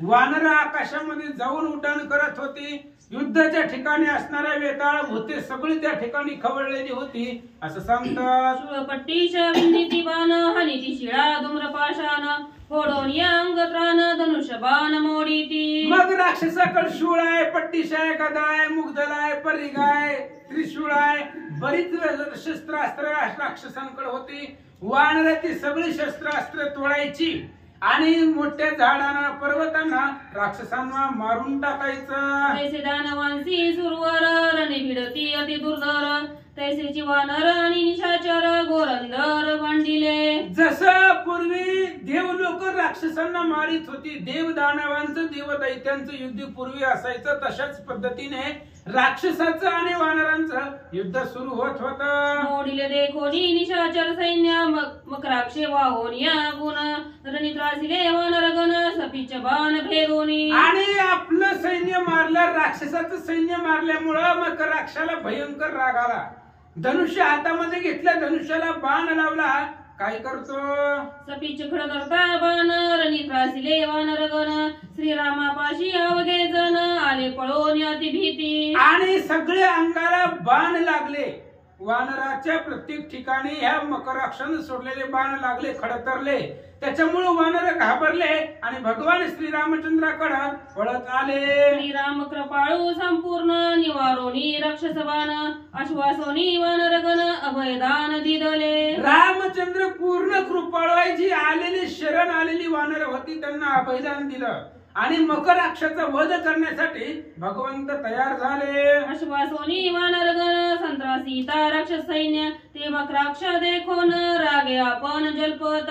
आणि वानर सैन्याला आश्वासन दिलं भगवंतानं घाबरू नका मी पाठीशी असताना काय घाबरताय म्हटले भिवू नका आश्वासन दिलं. आणि त्या मकराक्षाबरोबर युद्ध करण्यासाठी रामचंद्र तयार झाले सज्ज झाले. मकराक्षानं पाहिलं काय बोलू लागला. कोण तो राम कैसा येथ जेने जिनोनी जनस्थानाते मारिले माझ्या पितया ते बंधू सहित सैन्य. आणि मकराक्ष बोलू लागला कोण आहे राम कुठला आहे म्हणले जनस्थानामध्ये माझ्या वडिलांना मारलं म्हणलं त्यानं मी नव्हतो तिथं मी असतो तर काय माझ्या असणाऱ्या पप्पाला मारायची ताकद आहे म्हणले त्या रामाकडे. ठकवून फसून आमच्या असणाऱ्या वडिलांना मारलेला आहे त्याचाच बदला घेण्यासाठी मी आलो असं मकराक्ष बोलू लागला. ते तुझी संग्राम ख्याती आज मी आणि न समाप्ती तुम्ही बापुडे मनुष्य किती माझे शर्गाती उरावया. अरे तीच बदला घेण्यासाठी मी आलोय. माझ्या वडिलांना मारलेला आहे जनस्थानाच्या ठिकाणी त्याचा घात करण्यासाठी मी आलेलो आहे. आणि आता तुम्ही दोघं फक्त मनुष्य आहे माणसं आहे. माझं धनुष्य बाण सहन करण्याची ताकद तुमच्याकडे नाहीये असं तो मकराक्ष बोलू लागला. जनस्थानी मी नव्हतो तेथ म्हणून पावले ती यशाते आता जाणवेल येथे संक्रमार्थ पुरुषार्थी. मकराक्षाने सांगितलं मी नव्हतो रे तिथं पप्पापाशी म्हणून तुम्ही मारलं. मी जर असतो तिथं तर काय तुम्ही माझ्या वडिलांना मारता म्हणले. असू द्या म्हणले आता मी नव्हतो तर आता आलोय आता तुमच्यापाशी आलोय आता त्याचाच बदला घेणार आहे. माझ्या वडिलांना चुलत्याला जे जे तुम्ही जनस्थानामध्ये मारले त्या सगळ्यांचा बदला घेण्यासाठी मी इथं आलोय असं मकराक्ष बोलू लागला. सुशार्तियाच्या प्रौढी मारीन राम लक्ष्मण जोडी वानराची करीन जोडी ती तो बापुडी वनचरे. अरे माझ्या अंगामध्ये बळ आहे, सामर्थ्य आहे, पुरुषार्थ आहे, ताकद आहे, त्याच्याच बळावरती राम लक्ष्मण ही जोड आहे सख्या भावाची. त्या दोघांनाही मारून टाकील, दोघांनाही संपविलं आणि मग माझा असणारा प्रताप गाजविला, बाकीचे सगळे एक एक वानर मारिल असं मकराक्ष सांगू लागला. श्री गणेशाय नमः, श्री सरस्वते नमः, प्रभु रामचंद्राय नमः. राणी मारिले माझे पिता त्या वैराचे परपार, आज मी पावेल साचार राम सौमित्र मारुनी. मकराक्षाने सांगितलं तुमच्या आणि आमच्या वैराचं एकच कारण आहे, आमचे असणारे वडील, आमची चुलते रणांगणामध्ये तुम्ही मारले. पाठीमाग जनस्थानामध्ये जे मारले ते माझे वडील आणि चुलते होते. त्याचाच बदला घेण्यासाठी मी इथं आलेलो आहे आणि त्याचाच बदल्यासाठी तुम्हाला राम लक्ष्मणाला दोघांनाही मी मारिल असं मकराक्ष बोलू लागला. मारुनी दोघे महाबळी त्यांच्या सुधीची अंजुळी, पितरा देईल तिळांजळी त्याची काही उत्तीर्ण. आणि माझ्या वडिलांना चुलत्याला मारलेलं त्यांच्या आत्म्याला अजून शांती नाही भेटली. कधी भेटणार? जेव्हा तुम्हा दोघाला मारील आणि तुमचं रक्त माझ्या हातामध्ये घेईल आणि त्या रक्ताच्या अंजुळीनं त्यांचं तिल तर्पण करल, त्यांना पिंडदान देईन, तेव्हा खरं त्यांना सुख वाटेल, मेलेलं ना त्यांना शांती मिळेल असं तो मकराक्ष बोलू लागला. या दोघांचे घेऊन रक्त राणी मारले श्रुदाप्त, ते तर्फील समस्त पितृ कार्यार्थ उत्तीर्णत्वे. माझ्या वडिलांच्या कार्यासाठी ती तर गेले, पण त्यांची इच्छा होती राम लक्ष्मणाला मारावं. आजपर्यंत लंकेतला कुणीच आला नाही राम लक्ष्मणाला मारणारा. मी राम लक्ष्मणाला मारील, त्यांचं रक्त हातामध्ये घेईल असं अंजुळीमध्ये ओंजळीमध्ये, आणि जेवढी जेवढी मारलेली आहेत रणांगणामध्ये सगळेच माझे भाऊ असतील, चुलते असतील, वडिलासारखे असतील, त्या सगळ्यांना तिलांजली त्याच रक्तानं देईल, तेव्हा त्यांना समाधान वाटेल असं मकराक्ष बोलू लागला. प्राशावे लक्ष्मणाचे रक्त आईसा शूर्पणखेचा मनोरथ, तिचाही पुरविनार्थ दोघे रणात मारुनी. आणि शूर्पणखा आमची बहीण, चुलत बहीण होती त्याची मकराक्षाची, आणि ती असणाऱ्या तिची लय दिवस तिची लय दिवसापासून इच्छा होती त्या शूर्पणखेची की त्या लक्ष्मणाला मारायचं आणि त्याचं असणारं रक्त प्यायचं, पण ती आजपर्यंत सफल झालं नाही. तर मी तिचं असणाऱ्या मनाची तृप्ती करील, ह्या लक्ष्मणाला मारील आणि त्याचं रक्त त्या शूर्पणखेला प्यायला देईल, तेव्हा तिलाही अंतःकरणाला समाधान वाटेल असं तो मकराक्ष बोलू लागला. आईसा बोलून बळी वार युद्ध लागी खर पुत्र, मेघ गड गर्जन रावर पेलून सत्वर संग्राम. अशा पद्धतीची गर्जना केली, हातामध्ये धनुष्यबाण घेतला आणि ती गाढवाचं पोरग युद्धासाठी आला. वानर विराती आवेशी मकराक्ष पाचेरी युद्धासी, उपेक्षनु त्या समतासी श्रीराम गिंवसी संग्राम. आणि युद्धाला जात असताना अनेक वानर मकराक्षाला पाचारण करत होते युद्धे, पण ती त्यांना गणत नव्हता. जिथं राम आणि लक्ष्मणजी होते, मुख्य राम लक्ष्मणालाच मारायचं म्हणून त्यांच्या दिशेनं आपला रथ घेऊन निघाला. श्रीराम वाचून आणि काशी नाही करणे संग्रमासी, आयशा करून नेमासी श्रीराम गिवसी साठोपे. त्या मकराक्षानं लंकेतून येतानाच ठरवलं होतं, रावणाने सांगितलं होतं पहिलं रामाला मारायचं, कारण तुझ्या बापाला त्यानं मारलेलं आहे, बाकी कुणाला संग्रामामध्ये सोडून द्यायचं, कुणाच्या नादी लागायचं नाही, पहिलं रामचंद्राला मारायचं असं सांगितल्यावर त्यानं लंकेतून निघाल्यापासून रामाला हुडकीत होता. जी मधी येत होती त्यांच्या बरोबर युद्ध करायचं नाही, भांडणं करायचं नाही, त्यांना सगळ्याला सोडायचं आणि राम लक्ष्मणाकडे लक्ष करून तो मकराक्ष निघाला. वीर धीर श्री रघुनाथ आयसा पवनाती विख्यात, तो काल पुतो वानरात संग्रामार्थ निघेना. आणि मकराक्षाला रामचंद्र सापडना, एवढे असंख्य वानर होते त्याच्यामध्ये सापडना. तेव्हा त्यानं बोलायला सुरुवात केली, आतापर्यंत ज्याचं वर्णन ऐकतोय तो राम आहे. एवढं सांगितलंय, धीर आहे, वीर आहे, पुरुषार्थी आहे, पराक्रमी आहे. आणि असा असणारा राम आज मी आल्याबरोबर का लपायला लागलाय वानरामध्ये, समोरासमोर काय येई नाही असं तो मकराक्ष बोलू लागला. श्रीरामाची रण कल्लोळ करावया मकराक्षांचे बळ, डावळी वानर दळ आला तत्काळ संग्राम. आणि त्या असणाऱ्या रामचंद्राबरोबर युद्ध करण्याचं बळ मकराक्षाकडे होतं किंवा इच्छा होती, रामाच बरोबर युद्ध करायचं. आणि त्याचंही बळ पाहण्यासाठी सगळे असणारे वानरामधून भगवंत बाहेर निघाले. ऐके श्रीराम सावध माझसी द्यावे द्वंद्व युद्ध, आम्हा तुम्हा युद्ध संबंध इतरी विनोद पहावा.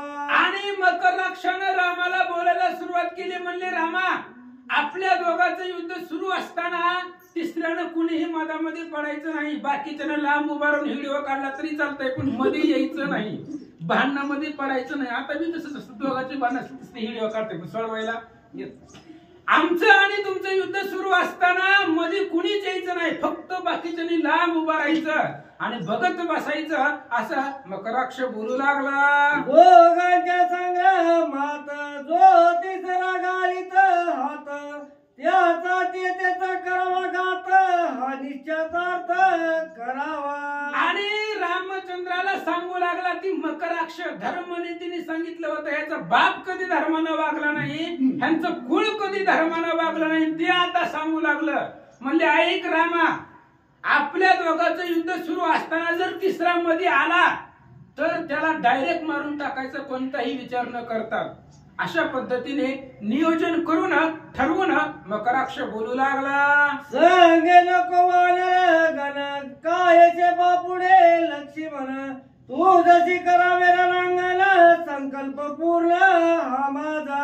आणि मी संकल्पच करून आलोय, घराच्या बाहेर निघतानाच मी पण केलेला आहे, मी प्रतिज्ञा केलेली आहे की रामाबरोबरच युद्ध करायचं. बाकीचे वानर तर मध्ये येऊ द्यायची नाहीत. लक्ष्मण तर काय बापूड आहे, त्याला तर आपण मानितच नाही. म्हणले जाऊ द्या, आला तरी नाही आला तरी आपल्याला काय त्याचं म्हणलं काय किंमत नाही, तो बापूड आहे, ऐक ना, लगेच त्याला मारून टाकेल, जाऊ द्या म्हणले.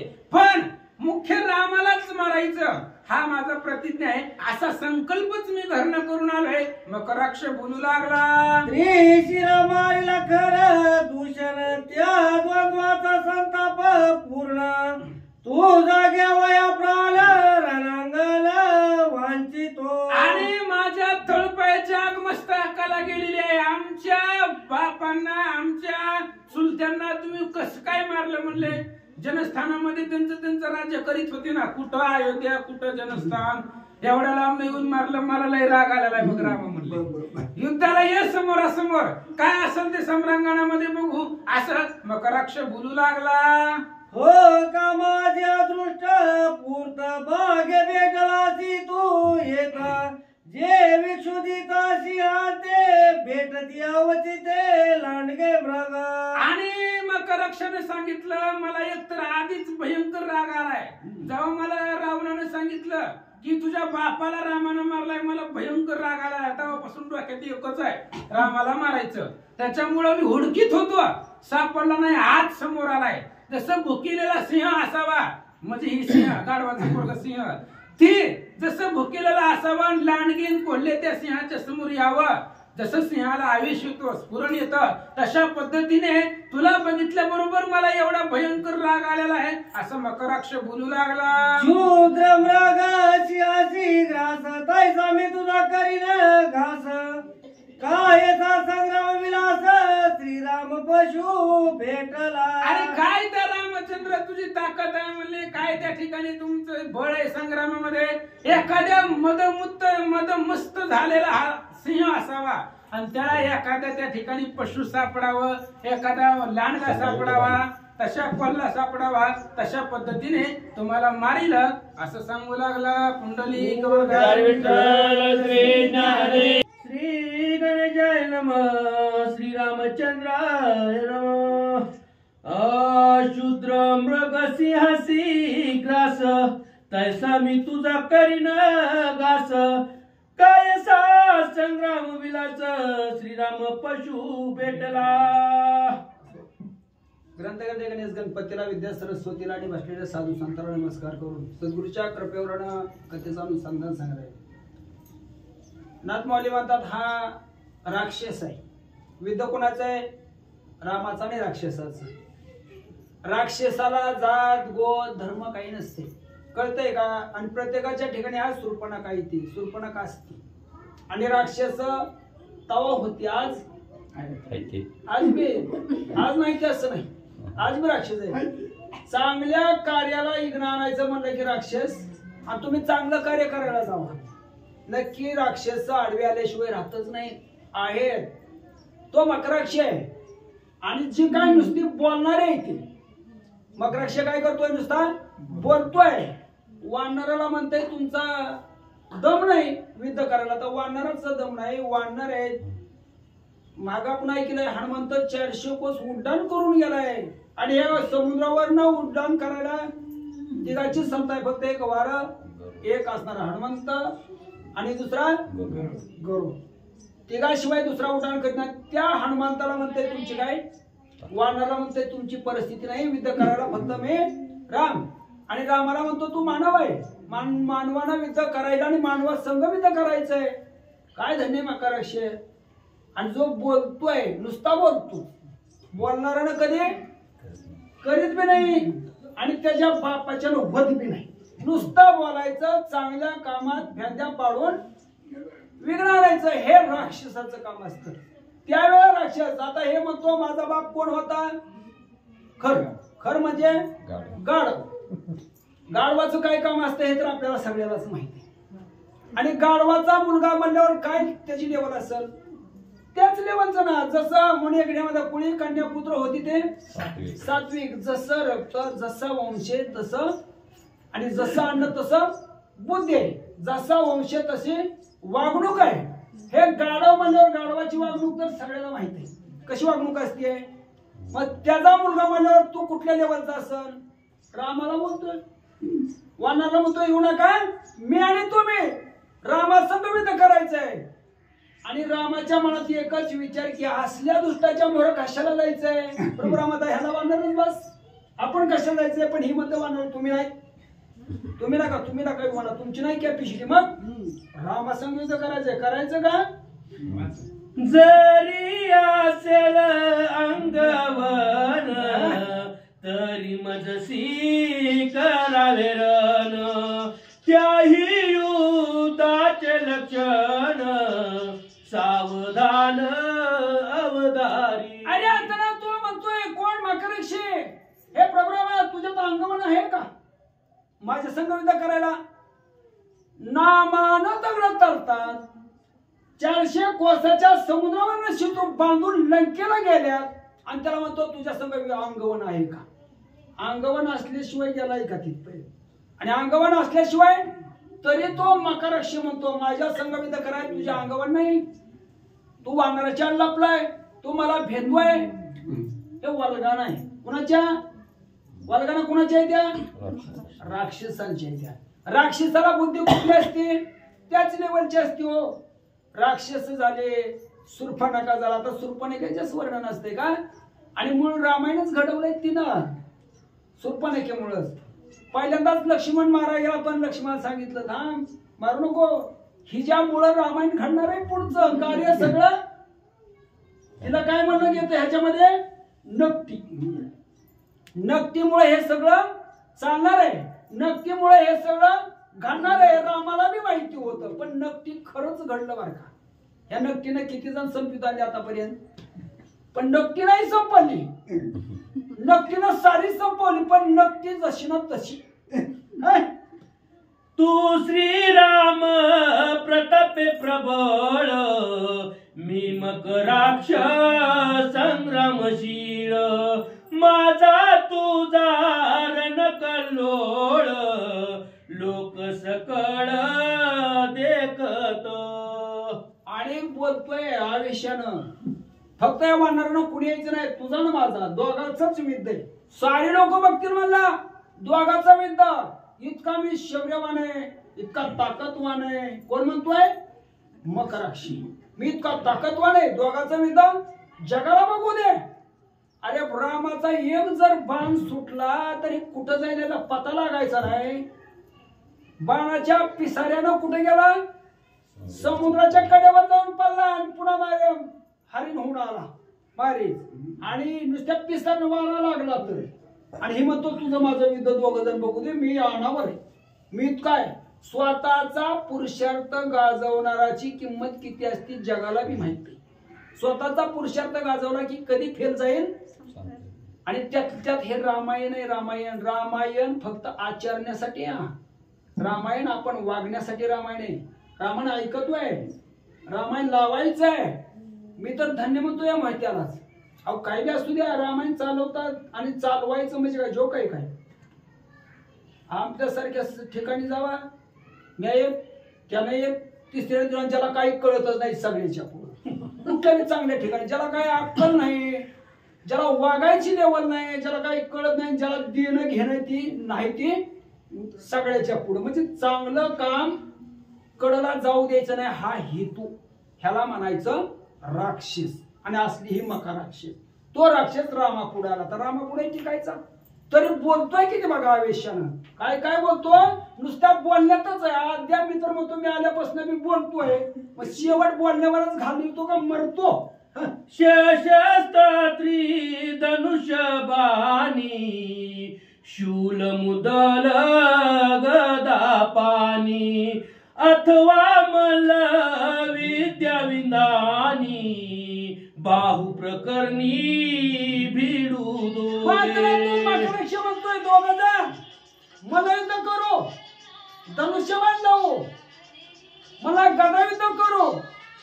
जय जय अभ्यासील रघुपती मजसी भिडावे तो विपती श्रीरामाची यश कीर्ती करीन समाप्ती संग्राम. मकराक्षी म्हणतो रामा तुला जसं मी तर करू वाटल माझ्या संग कर, जसं पाहिजे तसं. मलयुद्ध म्हणलं मलयुद्ध, बाणयुद्ध म्हणलं बाणयुद्ध, नाही गदा युद्ध म्हणलं गदा युद्ध. तुला कसं पाहिजे कर, पण रामा मी तुझ्या समाप्तीच करतो. मकराक्षी म्हणतो रामा तुला आज मी संपवतो, मारतो. इतका आवेश केलंय आतापर्यंत मला तुला पुरुषार्थी म्हणलं जात आहे. आता मला सांगा, रावणाला कळतंय, मंदोदरीला बी कळतंय, सगळ्याला कळतंय राम आला की जाणार आहे, संपणार आहे. रामानं अवतारच घेतलाय ह्यांच्यासाठी. आणि मला बी म्हणायचं रामानं रक्षण कुणाचं केलं? माणसाचं. आपलं आहे का नाही? आणि रामानं उद्धार केला कुणाचा? उद्धार ना राक्षस. म्हणजे वाईट वागणाराचाच उद्धार झाला, तुमचा आमचा नाही. झाला का नाही? खरं आहे का खोटं आहे? ह्याच्यासाठी रामायण आहे. मग जर रामायण आचरणात आलं, आता आपण उद्धारायचंय, आपण बी रामायण लावतोय म्हणजे उद्धारासाठीच लावतोय. उद्धाराची मन मनालाच उद्धार नाही की आता राम राम आता मलावर म्हणतो ती मर करते ती करीत नाही ती अरे तो राक्षस आहे करायसाठी चालाव का? ही राक्षस होती उद्धारायसारखी, पण ही राक्षस चांगलं बंद पाडायला लागले. त्या राक्षसा उद्धार केला रामानं, हे मान्य सगळ्याला. पण ही राक्षस अहो रामानं नाही उद्धार घ्यायचं, कशालाच उदाहरण घ्यायचं, सगळं भूत सुद्धा अवतार घ्यायची नाही ती. इतक्या पुढच्या लेवलची ही राक्षस आहे ती. तुम्ही चांगलं कार्य करायला विघ्न आणणार हे राक्षस आहे, बरोबर. ही उदाहरणार आहे ती. अहो हे तर उदाहरायची नाही ती नाही, त्या अधोगतीला जात्याल पण संगतीला लागणाराला घेऊन जायला बसली ती. ही राक्षस आहे ती. ह्यांचा उद्धार शक्यच नाही. श्रीराम नामे ब्रिदाईत सकळ कुळी कुळ प्रतूत मज द्यावा द्वंद्व युद्धात कळेल पुरुषार्थ दोघाचा. रामाला म्हणतो तुझ्या नामाचा पवाडा गाजतोय, तुझ्या नामामुळे अनेकाचा उद्धार आहे, नामामुळे कित्येकाचा उद्धार आहे, सगळ्याचाच उद्धार आहे. पण म्हणतो मला द्वंद्व विद्या दे. द्वंद्व विद्यामध्ये फरक आहे ना. द्वंद्व विद्या म्हणलं की भांडण भांडण दोनदा विंदामध्ये ऐकत नसतात. तुम्ही बघा वाचन चांगली न बुद्धी असणारे वाईट बुद्धीचे कधी चांगल्याला बोलायला ऐकतात का बघा. तुम्ही अनुभव घ्या. चांगल्या पैसे जावं चांगलं ऐकायला मिळेल, चांगलं बोलायला जावं, पण वाईटा पैसे जर गेला का म्हणून म्हणतात संतांच्या संगती संतांच्या संगती, आणि संतांच्या संगतीमध्ये जर गेला तर गोड शब्द भाषा सगळं धार्मिक ऐकायला मिळेल. आणि दुष्टाच्या जर संगतीला लागला तर काय ऐकायला मिळेल त्यांच्यामुळं. आणि दुष्ट कधी आपल्याला बोलायला ऐकतील, काय तर्क काढतील राव, काय बोलतील सांगता येत नाही. ह्याच्या पुढे हात टेकवतात. हात असल्याच्या मोर दुष्टबुद्धीमुळं हे कधी उतारायचे नाही. तो रामासंग 2 युद्ध करायला निघाला. आतापर्यंत बोलतोय 2 युद्धामध्येच आहे. किती बोललाय ती, तू असला तसला, मी युद्धाला आलोय, वानरामध्ये लपतोय, आणि आता तर म्हणतो तुझ्या नुसत्या नामाचाच पवाड आहे, रामाच्या नामाचाच पवाड आहे. अरे रामाच्या नामाचा पवाड आहे हे खरंच आहे. नामाने किती तरले ते आतापर्यंत नामामध्ये.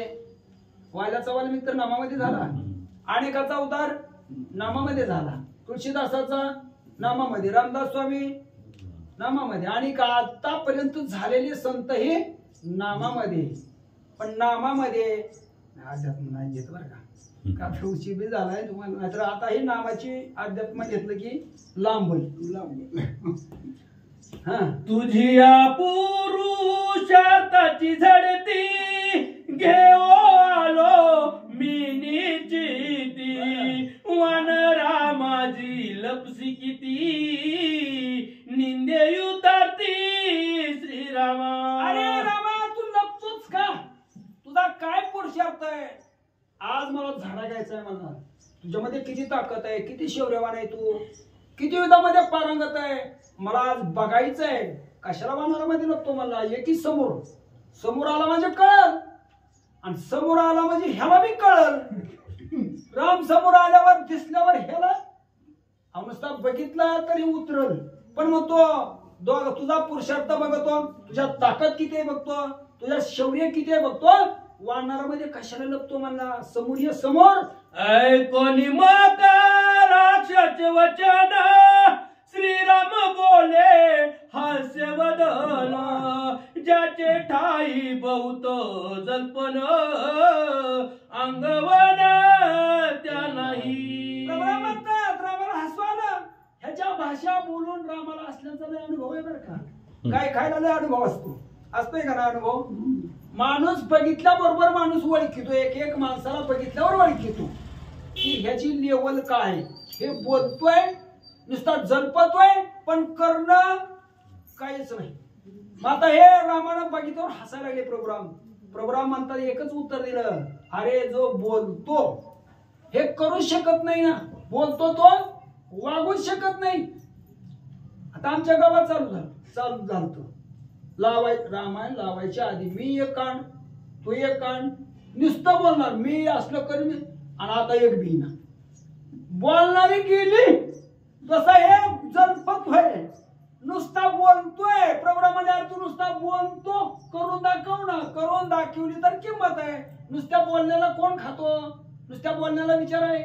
बोलण्याला तो म्हणतोय नुसता जलपू नको, जसा जेवढा बोललाय ना एवढं करून दाखव. महाशूराची नवलगती युती करू निदाविती ख्याती, व्रताचे काबड बडती ते तव निश्चिती तोंड भांड. अरे तुझं नुसतं तोंड भांडवल आहे. तोंड भांडवल.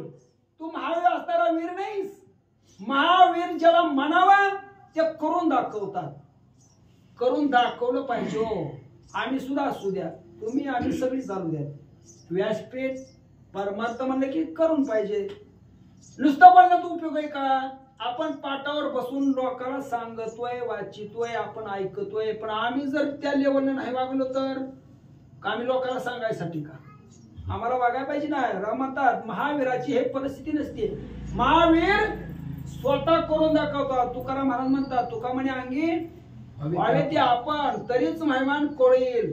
प्रभुराम म्हणतात स्वतः करून दाखव, नुसतं बोलू नको. अरे बोलणाराची नुसती बडबड असते.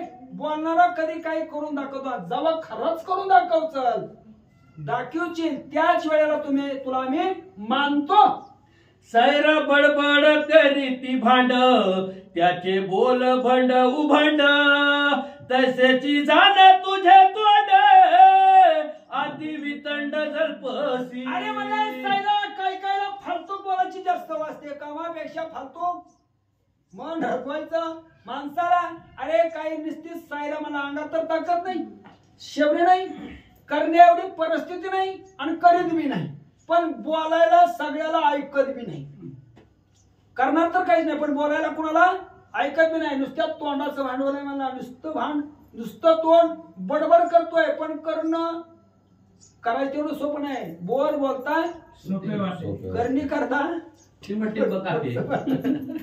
जसा म्हणला तू त्या लेवलचा आहे. नुसता बोलतोय नुसतं भांडाय म्हणला, नुसतं तोंड तुझं कुभांडाय, तू करू शकत नाही हे मला बी कळतंय. बोलाची या बळावारी कोणी जिंतीला नाही वैरी.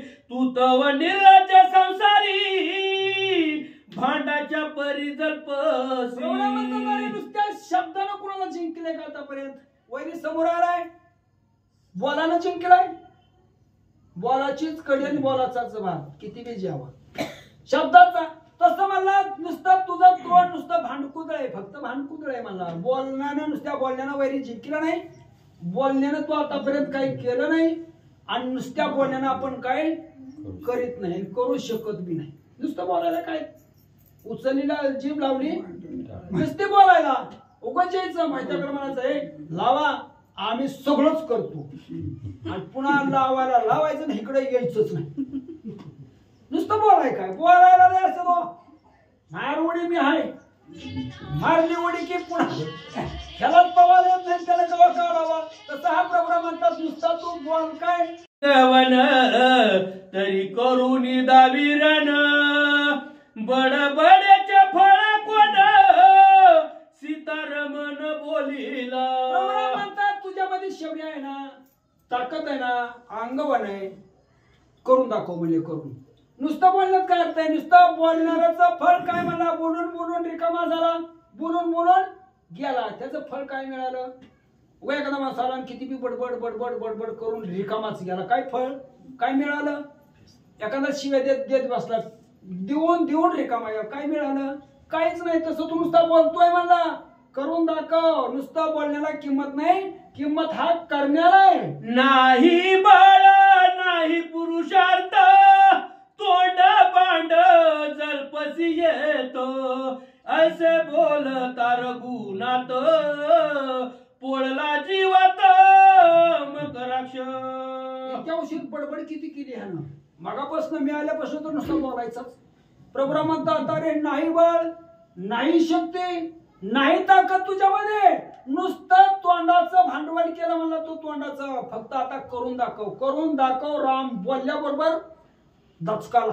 अरे म्हणला राम ह्या लेवलचा आहे. आता पुन्हा मारतो का मरतो पण ह्यात मारील असं मला वाटत नाही. आता तो नुसता म्हणतो बोलतोय आणि बोलण्यानं माणूस करीत नाही हेही माहिती आहे आपल्याला.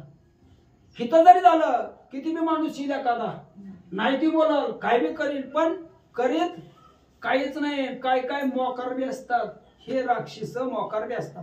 काय बी बोलणार, कुणाला धमकी देणार, कुणाला नाही त्याला विघ्नार, पण करणं शक्य नाही. माणूस मरताच. पण हे घाबरलं. प्रभू बोलला की हे घाबरलं, दचकला आणि काय म्हणतोय बोलाची या बळावारी कोणी जिंतीला नाही वैरी. येणेही बोले जिवारी पोळला भारी मकराक्ष. प्रभूने एकच उत्तर दिलं होतं की बोलावर वैरी कुठला जिंकिता आला नाही. नुसत्या बोलानं एखादा महान हिंद केसरी आहे आणि त्याला बोलानं जिंकायला गेला. पहिलं कुस्ती खेळायच्या आधी नुसत्या बोलानं जिंकेल, किंवा एखादा वैरी आहे बोलानं जिंकाल. प्रभुरामाने हे शब्द सोडलं त्याला, बोलानं तुला कुणी वैरी जिंकिता आला नाही, मारता आला नाही म्हणलं ही जीवाला पोळ. घाबरलं. अरे म्हणला त्याला वाटायला लागलं आपण काय बोललो, बोलून तरी कमा झालाय. पुन्हा म्हणतोय आपण बोललोय, बोलल्याने सुद्धा काय काय आठवण नसती. इतकी बाद आहे की म्हणता काय काय आपण काय बोलतोय आणि काय वागतोय काय करतोय ह्याची सुद्धा भांडणं आहे काय कला असाही बोलतोय. असा बोलल्याला घाबरलाय, मनाला लागलं पण धनुष्य वाहोनी आगून शतसहस्रामित बाण श्रीरामावरी शोभून वर्ष आपण मकराक्ष. बाण धनुष्याला लावले ना, लावल्या बरोबर हे 100 बाण सोडलेले. 100 म्हणजे 100,000 बाण सोडले रामावर एकट्यानं. सोडल्याबरोबर आता या असल्या बाणानं सुवर्ण पुंकी मनोहर रत्नांकित अति गंभीर मकराक्षाचे तीव्र शर रामे समग्र दिले. रामाचा एकच बाण जावा, एकच बाण. खरदूषण मारले आपण ऐकलं. खरदूषण किती मारले? किती होते पांडू महाराज? किती जण होते तिथं? 14,000. मग हे 14,000च मारले हो. मारले का नाही? हे 14,000 का मारले? 14च का मारले? हीच रामायण आहे. 14 विद्यावर इग्न आणणारे हे 14 सहस्त्र होते. 14 विद्या प्रगट आहे, त्यापैकी 14वर हे प्रहार करणारे मग आदित्य उडवले, तवा विद्या प्रगट झाल्या. आता हे 100,000 बाण सोडले, पण प्रभ्रमण कोण असताना सुवर्ण पुंके, कोण अग्निपुंके बाणाची नाव आहेत. सोन्याचं काय अग्नीचं काय लोखंड असलं बाण मारलं. रामाने एका बाणात सगळं संपवलं. बद गोधांगू त्रिगण ज्या घोष तळ गोच जान तेने नांदे कोंदले गगन त्रिभुवन दुमले. अरे प्रभ्रमाने एकच बाण सोडावा, एकच. आणि प्रभ्रमाच्या एका बाणानं आवाज निघावा. आवाज निघाल्यावर त्रिभुवन कोदाटलं जात आहे. एका आवाजानं त्रिभुवन दचकत आहे. आता त्रिभुवन म्हणलं की स्वर्ग मृत्यू पाताळ हेच त्रिभुवन ना. हिथल्या बाणानं ते दचकत आहे. वरलं त्रिभुवन स्वर्ग मृत्यू आणि पाताळ हेच की. आणि हे त्रिभुवन नाही, त्रिभुवन शब्दाचा आहे. एकच शब्द निघावा तिथून हे त्रिभुवन दचक असणार आहे. गरजत परेतून आवाज निघाव, परेतून स्फुरण नसतं. तिथून 3 वाच्या तेच गरज जातात. परेतनं स्फुरण निघावा, पश्चिमतीला तिचा नाद तयार व्हावा, मध्यमाला स्वर तयार व्हावा आणि वैखरीने शब्द बोलावे. ही त्रिभुवन दचकल एका प्रभूच्या रामा नुसत्या बाणाच्या आवाजानं. पिसाऱ्याने हे दचकला नाही, पुढे असताना हा गरजायला लागला. तो मकराक्ष आणि श्रीरामचंद्र युधी मिसळले महाशूर कौतुक पहावया सुर नर विमानी समग्र दाटले. दोघांचं विषय कुणाचं? मकराक्षाचं आणि प्रभ्रमाचं. हे कौतुक बघायला कोण कोण आले होते? किती आले होते? सगळेच देव आहे का नाही. सूर नर किन्नर सगळे वर्ण देव आले. मग देव कुठं होते तवा? रावणाच्या बंदीखान्यामध्ये. आणि बघायला कुठं आले? मग होते कुठं देव नेमके? देव होते का नाही बंदीखान्यामध्ये रावणाच्या? रावणानं बंदीमध्ये देव तर टाकले, सगळ्याला माहित आहे टाकले. मग बघायला कसं काय आले वर्ण? विमानं घेऊन आले, अजून विमानं घेऊन. मग बंदीखान्यामध्ये विमानं होती का त्यांना? बंदीखान्यामध्ये बघायला आले. आणि हे खरं रामायण आहे. रामायण दुसरं नाही, रामायण ह्याच्यासाठी आहे हो. आपल्याला रामायण कळलंच पाहिजे. रामायण म्हणजेच नेमकं काय हेच आपल्याला समजायला पाहिजे. आता तो रावण कुठं होता? अंकारी. रावणाला काय म्हणायचं? अंकारी. अंकारी रावण ब्राह्मण होता मेन, पण तो अंकारी. अंकार हेच रावण आहे आपल्यामध्ये. आणि या अंकाराच्या ताब्यातच आपले सगळेच देव. आपण बी त्यातच आहे. अंकाराच्या ताब्यात आहे का नाही आपण सुद्धा? तुमचं वय किती झालंय? 70-80. तुम्हाला जर 20 बोलल्यावर अंकार किती आम्हाला शिवाय देतो. आपण कोणाच्या ताब्यात आहे? अंकाराच्या. ह्याच्या ताब्यात सगळंच आहे म्हणून. आणि हे सोडवण्यासाठी हा प्रभ्रमाचा अवतार. हे सोडवण्यासाठी. आणि हेच रामायण आहे खरं. रामायण तिकडं नाही, कुणीकडं नाही, आपल्याच मध्ये रामायण. रामायण हेच आपल्यामध्ये आपणच आहे. तेच रामायण प्रत्येला आणायचंय. आपण नुसतं सांगून बोलून नाही हो. रामायण हे प्रत्येकाला आणायचंय, आणून जगाला दाखवायचंय. मगच तुम्हाला सांगितलं तुका म्हणे अंगी आपण व्हायचंय, अनुभवायचंय, दुसऱ्याला दाखवायचं, दुसऱ्याला जेणेकरून दुसऱ्याचा उद्धार होईल किंवा जेणेकरून दुसरा प्रवृत्त होईल अशा लेवलला आणायचंय. ह्याच्यासाठी हे रामायण आहे. देव दानव ऋषीश्वर मोहर गणर किन्नर सिद्ध गंधर्व विद्याधर विमानी अंबर कोंदले. देव दानव निशाचर गण गंधर्व किन्नर वरले सगळे आले वर्ण विमान घेऊन. दोघाचं विद्या दोघाचं, एक मकरक्ष एक प्रभुराम आहे तिकडून. आतापर्यंत युद्ध दोघाचं झालं ते द्वंद्व झालं. ह्याला द्वंद्व युद्ध म्हणलं जातं. वाद वितंडवाद हे द्वंद्व युद्ध हे झालं. आता खरं युद्ध लागायला बाण ह्यानं सोडले, प्रभुरामाने छेदले. आता दुसरा प्रभुरामाचं वाण. मकराक्ष वर्ष शर बाण वर्ष श्रीरामचंद्र त्याने लोपले रविचंद्र दिशा समग्र कोंदल्या. दोघांना एकमेकाला बाण मारायचे. ह्यानं बाण मारायचं प्रभुरामानं म्हणले असताना वर्ण सूर्य चंद्र लोपले, दिशा सर्व लोपल्या. मग बाण किती असतील? दिशा बी लोपल्या. सूर्य चंद्राचं खाली प्रकाश बिना अंधार पडला. मग हे बाण किती असतील सोडलेल्या दोघांना? दोघांच्या बाणानं वर्ण खाली अंधार असलं बाण सुटल्यावर बाणी खिळोनी सांडिली धरा बाणी खिळीला वारा बाणी व्यापिले अंबरा दिशा समग्र कोंदल्या. बाणामध्ये अंबर व्यापलं, पृथ्वी व्यापली, सगळ्या दिशा व्यापल्या. नाही वारं बी व्यापलं म्हणे बाणानं. वारं थांबतंय का कुठं? वाऱ्याचा स्वभाव काय आहे? एका जागेवर न थांबणे. मग वारं काय काम करतं? वारं थांबत नाही, वाऱ्याचा स्वभाव आहे. पण एका ठिकाणी सांगितलंय सरळ सुंदर नाशिक तेथे पावनाशी झाले सुख. कुठं सांगितलं? रामायणामध्ये. ज्यावेळेला रामाच्या नामाचं वर्णन होतं का स्वरूपाचं, त्यावेळेला वाऱ्याला सुख तिथं मिळतं. मग रामाच्या नाशिकाच्या ठिकाणी वाऱ्याला सुख मिळतंय. मग आपल्या ठिकाणी मिळते का नाही वाऱ्याला सुख? आपल्या बी ठिकाणी. अरे रामच आपण आहे.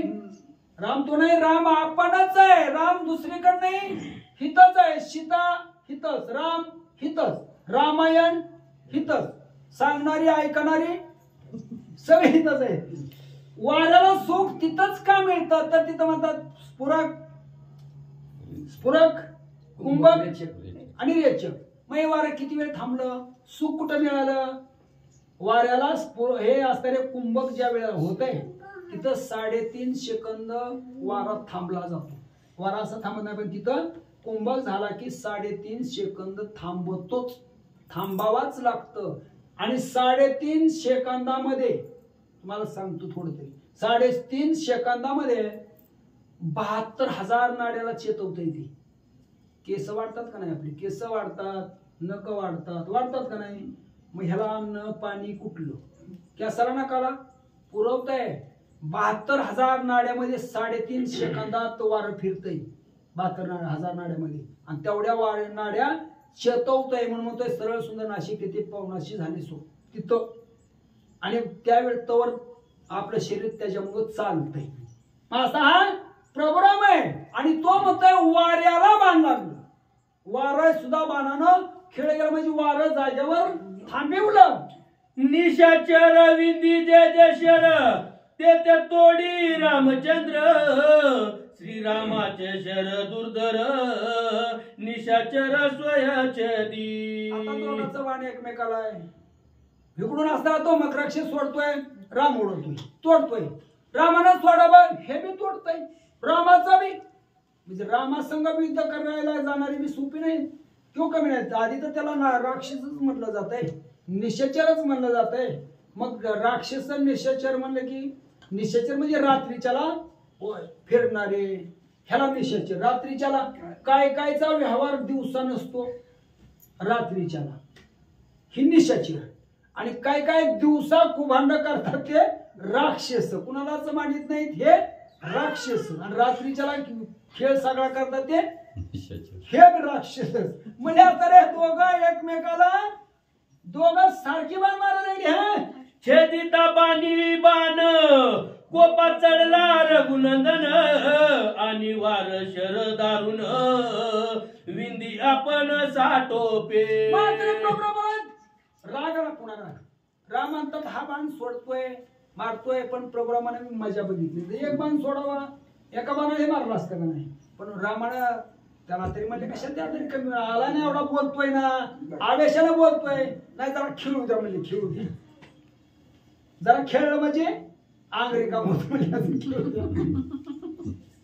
म्हणजे हा बाणस्वाल्याला प्रभुराम माझ्या बघतात तो तिकडून बाण मारतोय शेवटी प्रभुरामानं विचार केला म्हणजे उगं बाण मारू द्या मारू द्या मारू द्या कवर मारायचं मकराक्षे आपण निवारिता बाणे बाण श्रीरामे धनुष्याचे दोन्ही आपण पाडिले जाण शिती तळी. प्रभुरामाने विचार केला नाही झालं मला याचा आता बाण धर बाण मार बाण मार बाण मार प्रभुरामाने आता ह्याचं बंद करू काय केलं एकच बाण सोडल्याबरोबर बाणच त्याचं धनुष्य उडवलं धनुष्य उडवल्यावर तो मकराक्षे सवेची विधोनिया बाण सारथ्याचा घेतला प्राण चारी वारू मारिले जाण श्रीरामे शोभोन संग्रामी.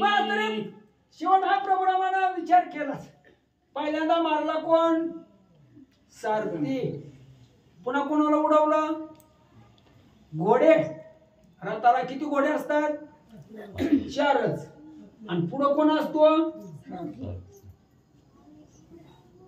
मोर गाडग धरून चालायला आणि घोडे प्रभुराम आधी ते उडवले हो आधी मला सारथीच उडू म्हणजे ह्याला नामारूपाच्या वेगळं करायचं म्हणजे पुन्हा ह्याला जन्मायचं नको पुन्हा जन्म मरण नको हे ठरवलं आधी सारथ्याचं मुंडका उडवलं पुन्हा घोडे बी उडवले काही सारथ्याचा घोड्याचा काय दोष आहे का हो आहे का दोष त्यांचा रथाला झोपलं घोड्याचं काम आले घेऊन त्यांची बी मुंडकी सारथ्याला नौकर बिचाऱ्याला नौकरला मारायचं काय कारण आहे का त्याचा बी मुंडक अरे वा म्हणजे तू असता रे सारथी बी मारला घोडे बी मारले रामाने काय का बाणामध्ये हाताचे हात सारथी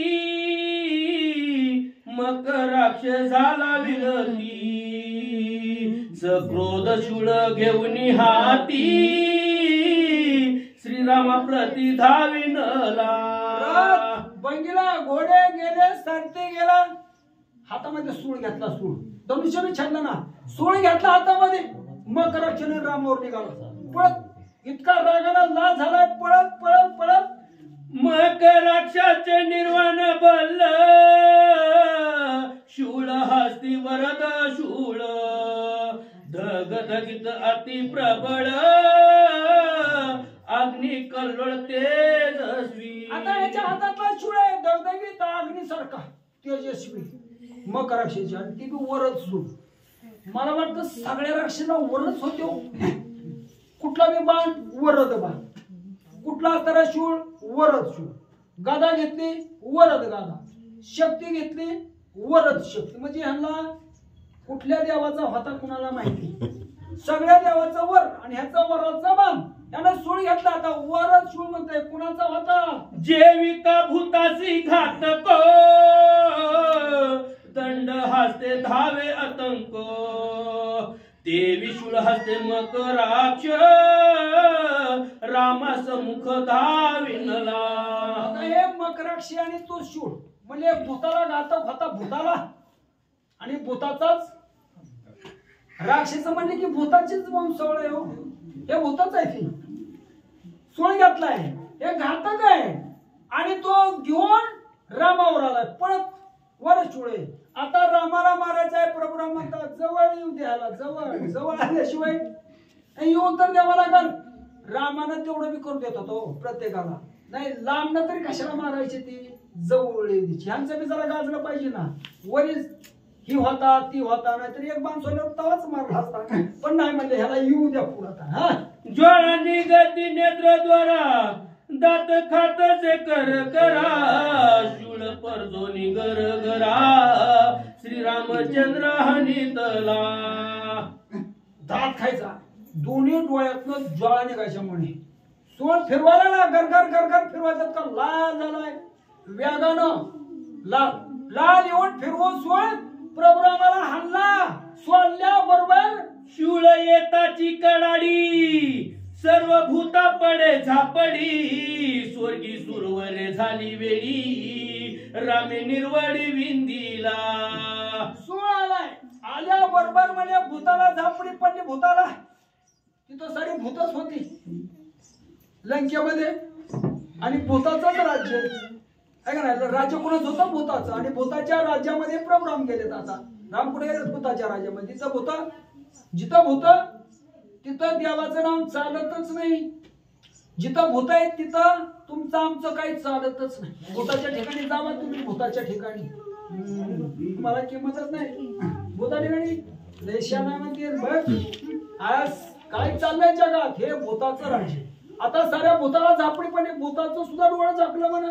शूळ येता धगधगीत रामरण योधा सावचित ती बाणी आकाशात छेदुनी निश्चित पाडिला. अरे अरे सोडल्या बरोबर प्रभ्रमाला बाण सोने बाण तीन बाण सोडायचं म्हणजे की प्रभ्रमाचे असेच बाण असायचे बघा. कुणाला 3 कुणाला 5 कुणाला 9 कुणाला 11 बरोबर आहे. आता याला किती सोडल्यात 3. मग 3च बाण का सोडावेत प्रभुरामानं असल्याला उडवण्यासाठी. महाराज मी ह्या अध्यात्माला मी शब्दावर अध्यात्म करणारा सांगणारा उलगडून हा माणूस. आता तुमचा वेळ आता काय आहे का तुम्हाला मला नाही माझं काही नाही. तुम्हाला आता ही जाऊन जायचं ही जायचं काय आता 10-15 मिनिट. मग आता हा 3 बाण सोडले. 3 काय सोडावे मी सांगतो. तर 3 बाणामध्ये आपण सगळेच गुंततो आहोत. 3 विषय असणारे 3 गुणामध्ये आपण गोवलोय. 3 गुण म्हणलं की रस दम आणि सत्व आकार उकाराने. मग आता आलाय कुठनं आपण आलोय कुठून आकाराला आलाय. आता आलोय कुठून हा विषय नाही सांगतो तुम्हाला फक्त ब्रह्मांडा सांगतो. आकार म्हणजे काही नसताना लहर उठली चिदंबरी तो आपापनाशी विसरली. काही नसताना आकाराला आलं. काही नसताना आकाराला आला. आकाराला ते जगामध्ये पसरलं. आला आकाराला की जगामध्ये विस्तारलं आणि शेवटी विलय. 3 बाण असे सोडले. म्हणजे रामाला बाण 3 का सोडावे. आकाराला तर आलाय आता प्रगट तर झालाय. सगळ्याला जगाला माहिती झालं. आता याला कुठं लावायचा संपवायचं की आता रामाचा बाण सुटला की मोक्षाला मिळवला म्हणून रामानं 3 बाण सोडले. 3 बाण सोडून शिव वरद शूळ शक्ती श्रीराम शिवाची जय मूर्ती देखोनी पळाली ते परती शूळ या युक्तीचे दिला. आणि वर महादेवाचा वर होत आहे सुळाला आणि महादेवाच्या सुळाचं ह्या महादेवाचं वरदान ह्याना होतो. सगळ्या राक्षसाला वर महादेवाचाच आहे. कुठला आतापर्यंत आपण रामायणामध्ये वर कुठला आहे सगळ्या राक्षसांना महादेवाचाच आहे. ब्रह्मदेवाचा महादेवाचा. विष्णूनं मात्र दिलं नाही वर राक्षसांना. विष्णूनं कुठल्या राक्षसाला वर दिलाय महादेवानंच दिलाय. आणि सगळे महादेवाचेच आणि सारे भक्त हे महादेवाचेच. आणि जेवढे महादेवाचे भक्त ते तेवढे गुंडच आहेत. आज मी गुंडच आहे का नाही. सगळे महादेवाचे भक्त आहेत. आता हे बाण हे सूळ महादेवाचा पण रामाना बाण सोडला बाण रामाना 3 गुणाचा बाण सोडला की वर्ण हे सुळाला जेवढं महादेवानं वर दिलं नव्हता का ती शक्ती ती सगळ्यात पळून गेला रामाचा बाण. मला की निस्ता सूळ राहिलेला सूळ बाप धनुर्वाळा श्री रघुनाथ जैसा गगनी उल्कापात तैसा शूळ दगदगित रणात पाडिला. बाण रामाची हवा आणि त्या सुळाला मारला. सुळाला बाण लागल्याबरोबर नाथमाली म्हणतात वर्ण तारा सुटतो. उल्कापात त्याला म्हणायचं आपण. आता तुम्हाला सिटीत काय माहिती होत नाही आम्हाला खेड्यात माहिती होत. पाटाची वेळ असावी किंवा इरुळा वना अचानक चांदणी तुटून खाली पडल्यासारखं वरून त्याला म्हणायचं उल्कापात. तसा हे उल्कापात. बाण मारला, बाणानं तो शूळ तोडला आणि तो शूळ पाडल्यावर तो मकराक्ष शूळ जाताची निष्फळ मकराक्ष करी तळमळ श्रीरामासी न चले बळ सिद्धी सळन पवेची. आता तरमळायला लागला. मकराक्ष इतक्या उशीर काय भाषा करीत होता? कुठं लपला? वानरात लपला? समोर ये, युद्ध कर. किती बोलला? आका आद्य नुसत्या बोलण्यावर गेला राव त्याच्या. आणि जवळ सोळ तोडला तेव्हा आता तरमळायला लागलाय. म्हणला ह्याच्या पुढे आता माझं बळ चालना.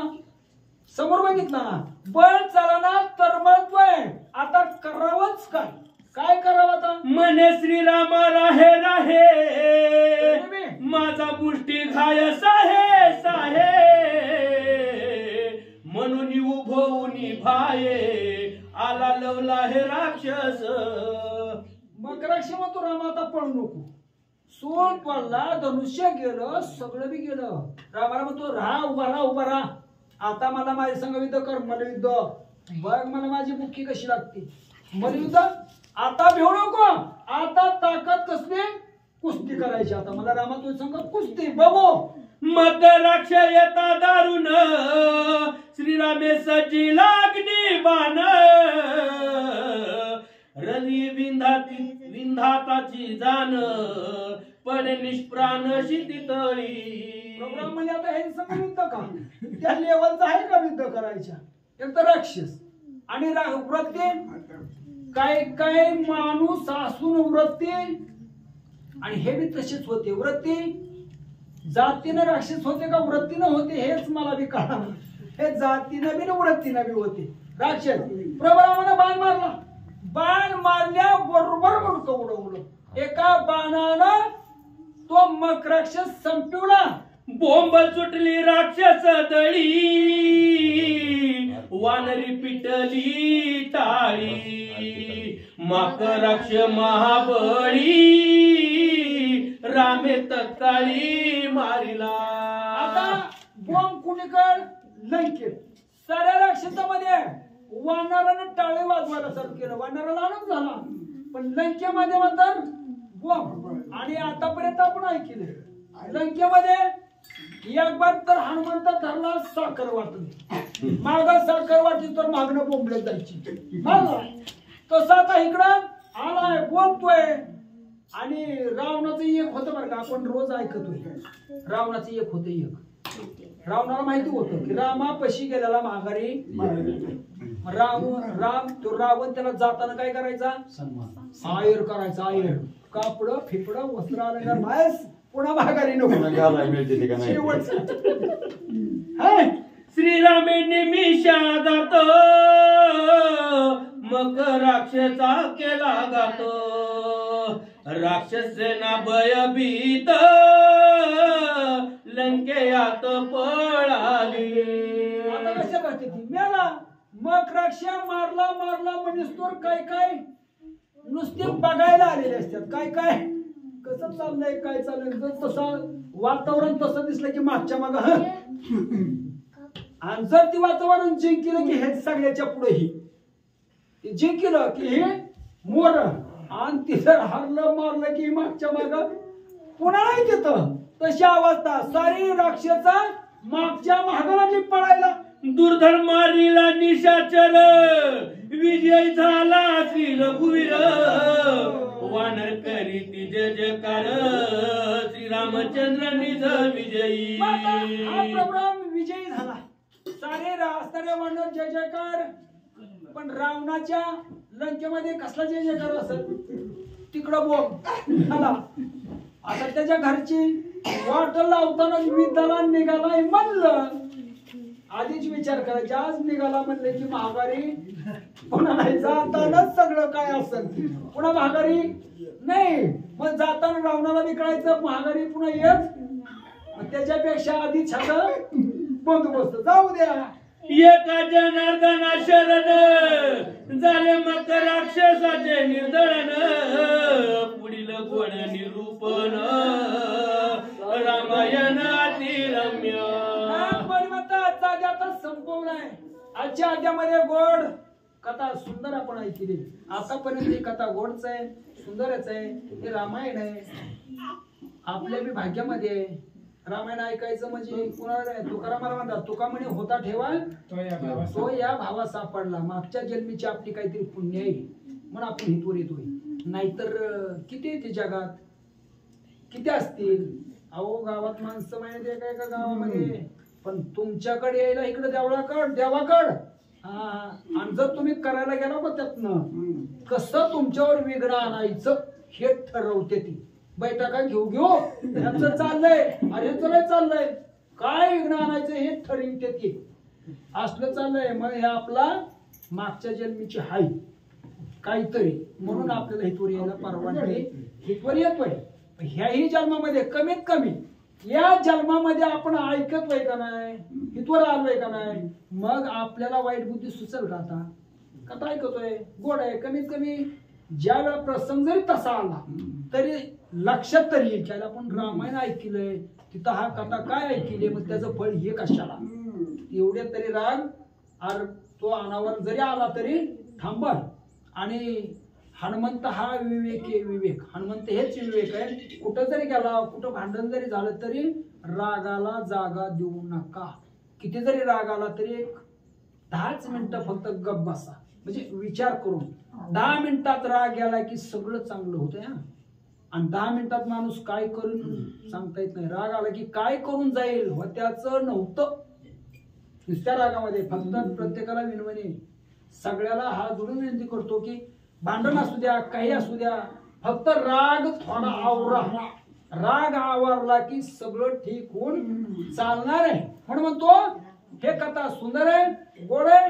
नाथमौली म्हणतात हे कोणाच्या भाग्यात नाही, आपल्या भाग्यात होतं, नशिबात होतं. मन हितपर्यंत आलोय, ऐकाय मिळालंय. आता अध्याय संपलाय, आता अध्याय उद्याचा. इतकी सुंदर गोड कथा चैबीपेक्षा उद्याच्या. स्वस्ति श्री भावार्थ रामायणे युद्ध कांडे कार्तिकया मकराक्ष वधू नाम पंचत्रिशोध्याय ज्ञानदेव पंढरीनाथ भगवान की